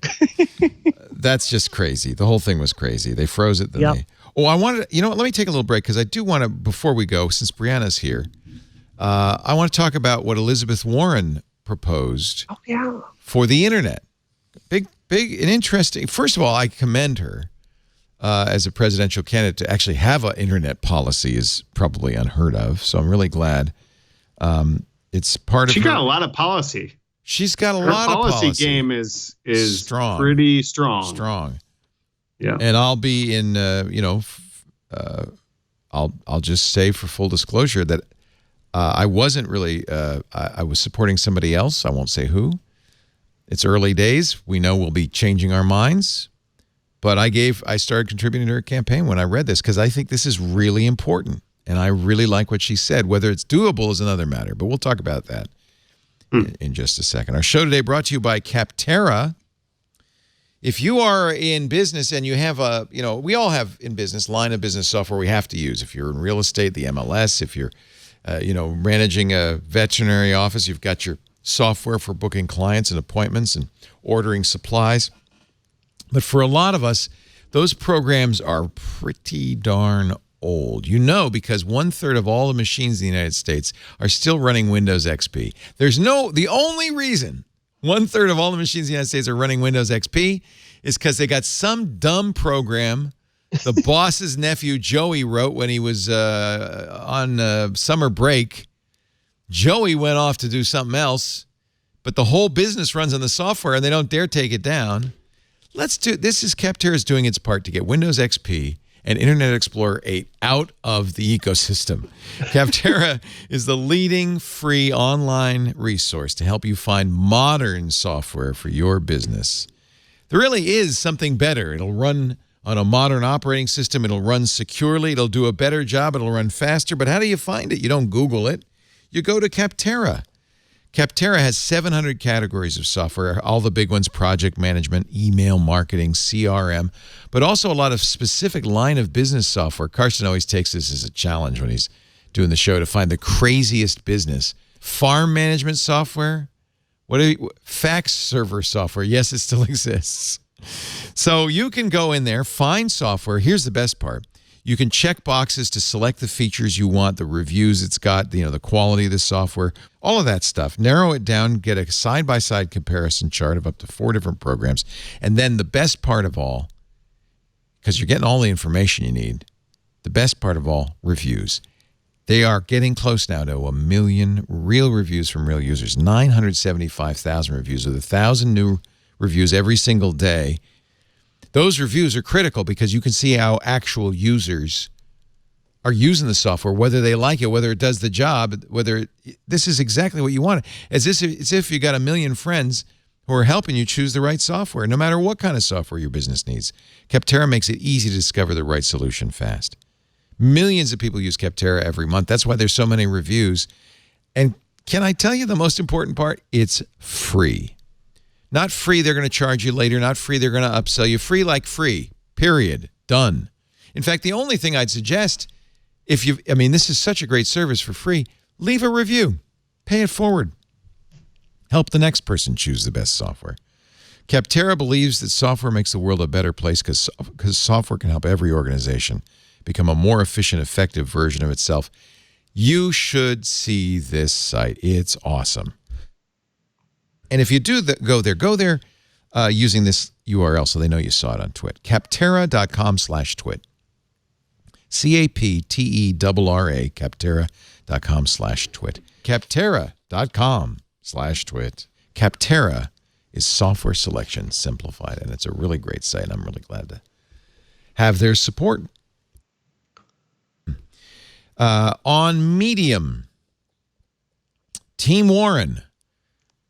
My plan to invest in rural America, and there's a lot to this. I'm very curious what you guys think of this.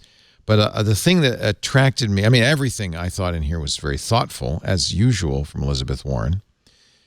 But I thought that some of the things she's proposing for the internet were really smart. Yep. She wants to invest $85 billion. She says the internet is crucial for rural America. It's for economic security, for participating in our democracy. The internet is important. We know that. One of the best tools for unlocking economic opportunity and advances in healthcare, she writes, like telemedicine, is access to reliable, high-speed internet. In the 21st century, every home should have access to this technology. We're not even close to that today. According to the FCC, which, by the way, has very low standards for what broadband is, 26% of people living in rural areas, 32% of people living on tribal lands do not have access to the minimum speed broadband, which is 25 megabits. And given the notorious loophole in FCC reporting requirements, that's something else she wants to address. These figures underestimate the gap. She wants to earmark a significant amount of money. And I think this is partly the key to what she's doing compared to what other candidates have proposed. She's going to, now this one thing maybe I'm not crazy about, create the Office of Broadband Access. That's in the Economic Development Department that will manage an $85 billion federal grant to massively expand broadband access across the country. Kind of like the rural electrification program of the Great Depression, where we decided as a country, you know what, everyone should have electricity. You shouldn't be left out. And the Tennessee Valley Authority was created. Electrification spread across this country. Yeah. I'd say where I grew up, Leah, that had a huge effect to this day. I was just about to say, in Mississippi, absolutely. Yeah. No, this is, Leah, your very first sponsor on this show was about finding jobs online, right? So this is access to the internet. It is a fundamental right as much as access to electricity or water is a right. And I just want to say this is a plan that is not really going to help blue states that much. This is for the middle of the country. Right. Yeah, I'm 100% for this. I kind of admire a Democratic candidate proposing something that doesn't help Democratic voters particularly. But it's about doing the right thing. It's about letting people participate in the democracy. This is about helping that economic development. There's a lot more that's there. I do want to say, like you referenced the Tennessee Valley Authority, and yes, some of that was corporate subsidies, but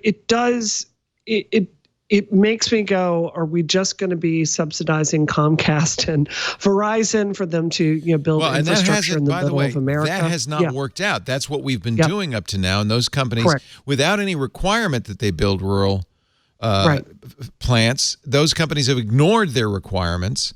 Right. We saw that happen with phone lines, right? I mean, this reminds me of like, Bell and all of this history of like companies basically saying, look, it's not worth it for us to wire up these rural communities and just refusing to do it. It isn't. And I understand if you're Comcast, you're not going to spend money trenching out to a part of the country where there's 5 people per square mile. You cannot make your money back. That's why the government has to do it. Yeah, and the government would. Yeah, you're right. There are subsidies. They're gonna basically pay 90 cents on the dollar for construction under these grants. But in exchange, applicants will be required to offer high-speed public broadband to every home in the area they're applying for. At least one plan with 100 megabits per second symmetric, and one discount plan for low-income customers with a prepaid feature or a low monthly rate. $5 billion will be set aside for tribal lands, which is very important. Brianna probably knows about this, but there's a community that's right next to me, Leverett, that has, that built their own municipal system, and these communities really, really need it. I mean, I have friends who live in upstate New York who, they have plenty of economic opportunity themselves, but they talk about how hard it is to get access and to do their jobs from there. And it really is true that it's an economic driver at this point. It's essential. So I think it makes a lot of sense. So you're lucky that Leverett could do that, because in more than, I think, 20 states in the country, it's illegal for municipalities to create their own municipal Wi-Fi because the big telecom companies come in, they lobby the state legislatures, and they get it shut down.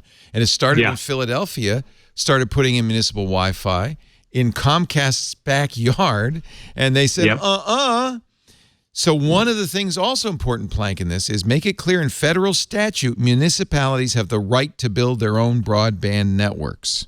Yep. Yeah. In It's gonna be 26 tough to states, get it's done, illegal. but it's Well, worth trying. Yeah. Okay, I mean, that's a whole different conversation. Can this Yeah, happen? yeah. Could she do this? Sure. The president isn't a dictator. You can't just write a law and say, that's it. You got to get it past Congress. So we got to elect Brianna Wu. I would vote for That's this. right. I would absolutely this vote is- for this. I do want to say, like, there are two other issues here. 18% of people that do not have internet access is because they can't afford it. Right. So I do appreciate that she has a plan there to help give low-income people access to this.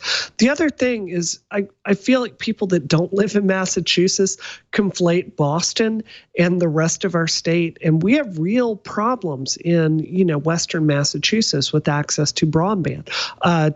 Over 10% of our population does not have access to DSL. And if you count cable in some ways, you can fudge that number and say it's 2%. But the reality is there are hundreds of thousands of people in our state, one of the richest states in America, that don't have access to this. Yeah. So, this does primarily affect the middle of America more, but everybody's going to win from a plan like this. One other thing I think we'd all agree, prohibit the range of sneaky maneuvers giant private providers use to unfairly squeeze out competition, hold governments hostage, and drive up prices. Things like she wants to return control of utility poles and conduits to cities. Prohibit landlords from making side deals with private ISPs to limit choices in their properties. I talked to somebody the other day who hates the ISP and wants to bring in his own internet. I said, well, I got bad news for you. Your apartment complex negotiated that deal with that ISP. That's your one and only choice. Yeah. That's your There's one and a only Boston choice. startup that I think ran up against that. I don't know if they're still around or not. Brianna Starry, I think it's called, the guy who I forget his name now, but his previous company went all the way to the Supreme Court with that those little antennas that they were letting people rent to stream television channels. You know what I'm talking about, Leah? Oh, right. Yeah, I do. Aereo. Absolutely. Yeah. That's right. Yep. That's right. And Starry was I think trying to do this. Same kind of I thing. forget what the technology was, but they were essentially trying to make inroads into housing in Boston.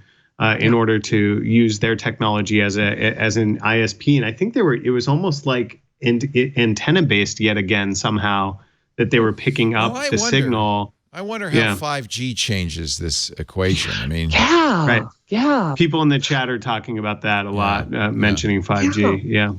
I think it's. I talked to Motorola when they were first bringing this technology out. They came on Rocket to talk about it, and I don't think it's going to be a panacea. And of course, information coming from Motorola, consider the source, obviously. But it's certainly it's interesting. It's really interesting because it has two modes. You've got this really, really fast local mode that can, rival broadband. And then you've got this long range mode that could be used to help spread internet access for the rest of the we've country. heard this story before. Remember WiMAX? Yeah. And when WiMAX first came around, it was going to be the hope for rural areas. Yep. But of course, there's very little money in wiring rural areas. So the first place WiMAX rolled out was major metros. It's actually a good thing because WiMAX was a flop. Yep. But it didn't go to rural areas first, and I'm sure 5G won't either. It's just not worth it. Yep. It's just not worth it. She also says we'll make sure that landlords ban companies from limiting access to wires inside buildings. All new buildings are fiber ready, so any network can deliver service there. We'll also enact dig once policies. I love this one, to require that conduit is laid anytime the ground is open for a public infrastructure project. That makes sense. Yeah, I think there's a lot. I mean, I don't expect a lot from politicians. Please forgive me, Brianna. No, it's fine. It's fine. But whoever... Look, Ben has seen the guys around here, too. He will back me up on this. So, Yep, absolutely. But I was really impressed by this. Enough so, as I said, and for full disclosure, to contribute to her campaign, because I don't know if you can do it. But anybody who's smart enough to write this deserves a shot. And maybe, if nothing else, this will begin a conversation among all the candidates. Because this is something I think we absolutely need in this country. Yeah. It's a big part of income inequality in general, and geographic, I think, discrimination. Well, also cultural isolation. The first topic we were talking about is why are we so feeling so distant from each other? I would certainly never suggest that everybody getting online will solve that problem. But I think it's a bigger thing, Leo. But I think the bigger thing in America is I think the irony is we're more connected to each other than ever before, and we all feel so isolated and alone at the same time. So I think there's a conversation to be had about that gap that all of us are feeling. It's hard to solve. It's about 2 years ago that the USS John McCain collided with a Liberian oil tanker. Remember this off of Singapore? Yep. The crash killed 10 sailors, injured 48 aboard the McCain. They lost control of the ship, putting into the path of the tanker. And it turns out that happened when crew members tried to split throttle and steering control. These are computer-controlled ships these days, between consoles. The report that just came out said that while fatigue and lack of training played a role in the accident, it was the design of the control console contributed to it because the ship's control console features a pair of touch screens, both on the helm and the lee helm stations. Crews used touch screens to steer and propel the ship. The crew had placed it in backup manual mode. That removed the computer assist because they wanted more direct communication between steering and the ship's control console. As a result, they're going to replace touchscreen controls on naval vessels with mechanical ones. Good. No more touch screens. This is so crazy to me. Like, we are talking about the U.S. military, and I just feel like, don't make it a touch screen.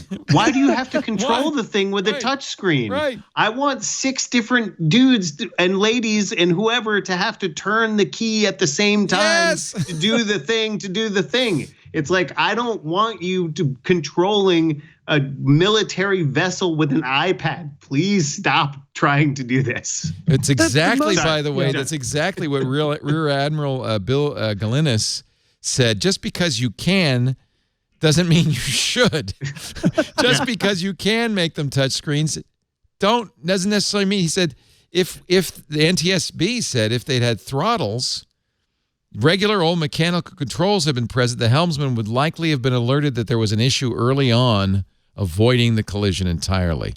So they're gonna put back throttles. Leah, this is like fascinating right back to the Tesla conversation. Yes. Yeah, the most fascinating conversation I've ever had in my entire career regarding UI was with someone that helped design the UI for basically military vehicles, like helicopters, like fighter aircraft, all of that. They have a really well done standard for all of this. Like, think about the movie where they're opening up the cover over the switch and they're flicking it, or you hear the alarm going off. There's a ton of UI thought around that, and it's all to only alert you when things are like really, really, really critical that you can't screw them up. So if they have all this wonderful design language, it just seems bad to move over to a touchscreen. It's instead. like when your spouse wires up your house for voice control and suddenly the light switch on the wall does nothing. Yep. This was not an improvement. Are you speaking from personal experience? Yes. What's that mean? Poor Stacey Higginbotham's husband has never gotten over the fact that he cannot close the blinds with a string. Anyway, it's a serious issue, and I just find it, it's telling. I guess it turns out naval vessels or automobiles, fail fast and break things does not always work. Yep. Does not always work. My friends, the time has come to say goodbye to all our family. Thank you so much, Ben Brock Johnson. Always a pleasure. Plug Good to be something. with you both. Plug something, Ben. I make a show every week about Reddit. It's interesting. Sometimes it's scary. Sometimes it's funny. I just did an episode. Actually, I just did a 2-parter about a mysterious mountain of dishware in the woods. That's Reddit in a nutshell. It's a mysterious mountain of dishware in the woods. Yeah, and we solved it. This week's episode, which you're looking at right now, is about the growth in the audio erotica industry. Yeah. And the huge community on Reddit called Gone Wild Audio, 300,000 subscribers. Really interesting conversations about both the most basic part of this, which is audio erotica, but also how some members of that community are using some of the content to move towards better sexual health. So, it really runs the gamut for us every week, from all the way from mountains of plates in the woods that a bunch of map nerds are trying to figure out where the mountain of plates are, to audio porn. And there was a example of this audio porn that we described that was based on a Next Generation episode where there's like a transporter issue and you get two different versions of Riker. Oh no! But this episode, in this sort of fanfic, I guess we'll call it, one of them is a female. It doesn't have to be, obviously. Do they both have beards? One of them doesn't have a beard. So I think, it really and wasn't a good replicator. Okay. Yeah. Exactly. I want to hear your Amber Room piece. I'm going to be listening to this because I've been to the Amber Room in St. Petersburg, which is beautiful. Yeah, absolutely. The reconstructed. Is it fake? Is there something I should know? Is it plastic? No. The one that's been constructed in St. Petersburg, it is a recreation. Right. But that one, that story is super fascinating. Yeah, they admit that. Yeah. That story is super fascinating. The Nazis stole it from Catherine's palace. They took it. Exactly. Yeah. Yep. And a lot of treasure hunters still think it's out there somewhere. Super fascinating story. Really interesting. Talked to somebody who basically wrote the book on it. Neat. So I hope you listen and enjoy. I will, because I've been there and it was an amazing thing to see. And I'm absolutely. very curious Ben, I have to tell you, WBUR is a treasure here in Massachusetts. You guys do amazing work. And frankly, one of the reasons our state functions is because we have really strong local journalism like yours. So awesome. If it's on there, it's well worth your time. It's 100% true. WBUR.org. Come visit. I'm sure you will be. So I've been down there a few times. Visit. Yeah. Nice. Yeah. A good move. I think it was a good move to go to BUR. That's great. Well done. Ben Brock Thank Johnson. You. And of course, everybody in the Massachusetts 8th, you know what you need to do. Register to vote, and then next year vote for Brianna Wu for Congress. Where can they go to support your campaign? You can do that by going to supportbrianna.com. A reality is running for Congress takes money. I'm a Democrat. I believe in paying my team. And we have a really bright, just unbelievable young field coordinator right now. And I want to give him a great job. So you can do that by going to supportbrianna.com. I shall. Are you using? I love that website with the type. I'm forgetting the word now for it, but the fact that it types out when you look at it. Yeah. Cool. The cursor. Yeah. That's what I'm looking for. Yeah. That's so cool. She knows how to do JavaScript. I'm just saying. Yeah. Okay. I did not code this. Okay. I raised the money to pay for it. So do you use ActBlue? We do. It's another Boston-based business. So they're amazing. So both Amy Klobuchar and so when I moved my support from Amy to Elizabeth Warren, I was already on ActBlue, so it was very easy. They make it easy. A lot of Democrats use that. I'll just log in and I'll give you some money too. It's just another button. That. Yes. Yeah. Thank you, Leo. I love it. That. Absolutely. Good luck, Brianna, and we'll I'm sure be seeing a lot more of you before the election. But I'm going to win this time, Leo, and you're going to come do Twit from the tech subcommittee room in Congress. Man, yes. Oh. Yes. No, they'll never let me in. No, I will get you journalist clearance, and you can ask these guys. There you go. What are you doing? Now I can't support you because it will look like a bribe. Oh, that's true. Well, we had this conversation never happened. Yes. Never happened. Always a pleasure. Thanks also to Sam Abul-Samid from Navigant Research, who was here earlier. We thank all of you for being here, too. We had a great studio audience from Santa Clarita. Bob and Sandy, thanks for joining us. We appreciate it. Hope it wasn't too miserable of a time. If you want to be in the studio, we actually did have another couple who's here who ran. They ran screaming. But if you and we don't lock you in, so you could do that if you want to be here. Just email tickets@twit.tv. We'll put a chair out for you. You can also watch the live stream or listen to the live stream as we make any of our shows. Twit.tv/live audio and videos there. If you're doing that, please join us in the chat room. That's where the conversation happens. It's a lot of fun. And Pruitt's in there right now. He's getting my Surface Studio. Yeah, as well as Ben. Just irc.twit.tv. It is a traditional IRC server, so you can use your Merc or your Textual or your IRC client of your choice. I use Mutter. But if you don't, or IRSSI, there you go. Command line, how about that? If you don't want to be in the chat room, you could still listen. That's okay, but it's nice if you're in the chat room too. I get all my good ideas from the chat room. After the fact, on-demand versions of everything we do available. See, it's this thing called a podcast. You can download. Man, I hate that name. I fought it for years, but I've given up now.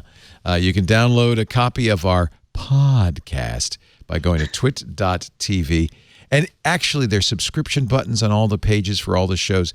That's an easy way to subscribe and make the show part of your regular download. That way you'll have it ready every Monday morning as you get in the car. You can listen to Twit. Thank you, everybody, for joining us. We'll see you next time. Another Twit is in the can. This is amazing. Bye.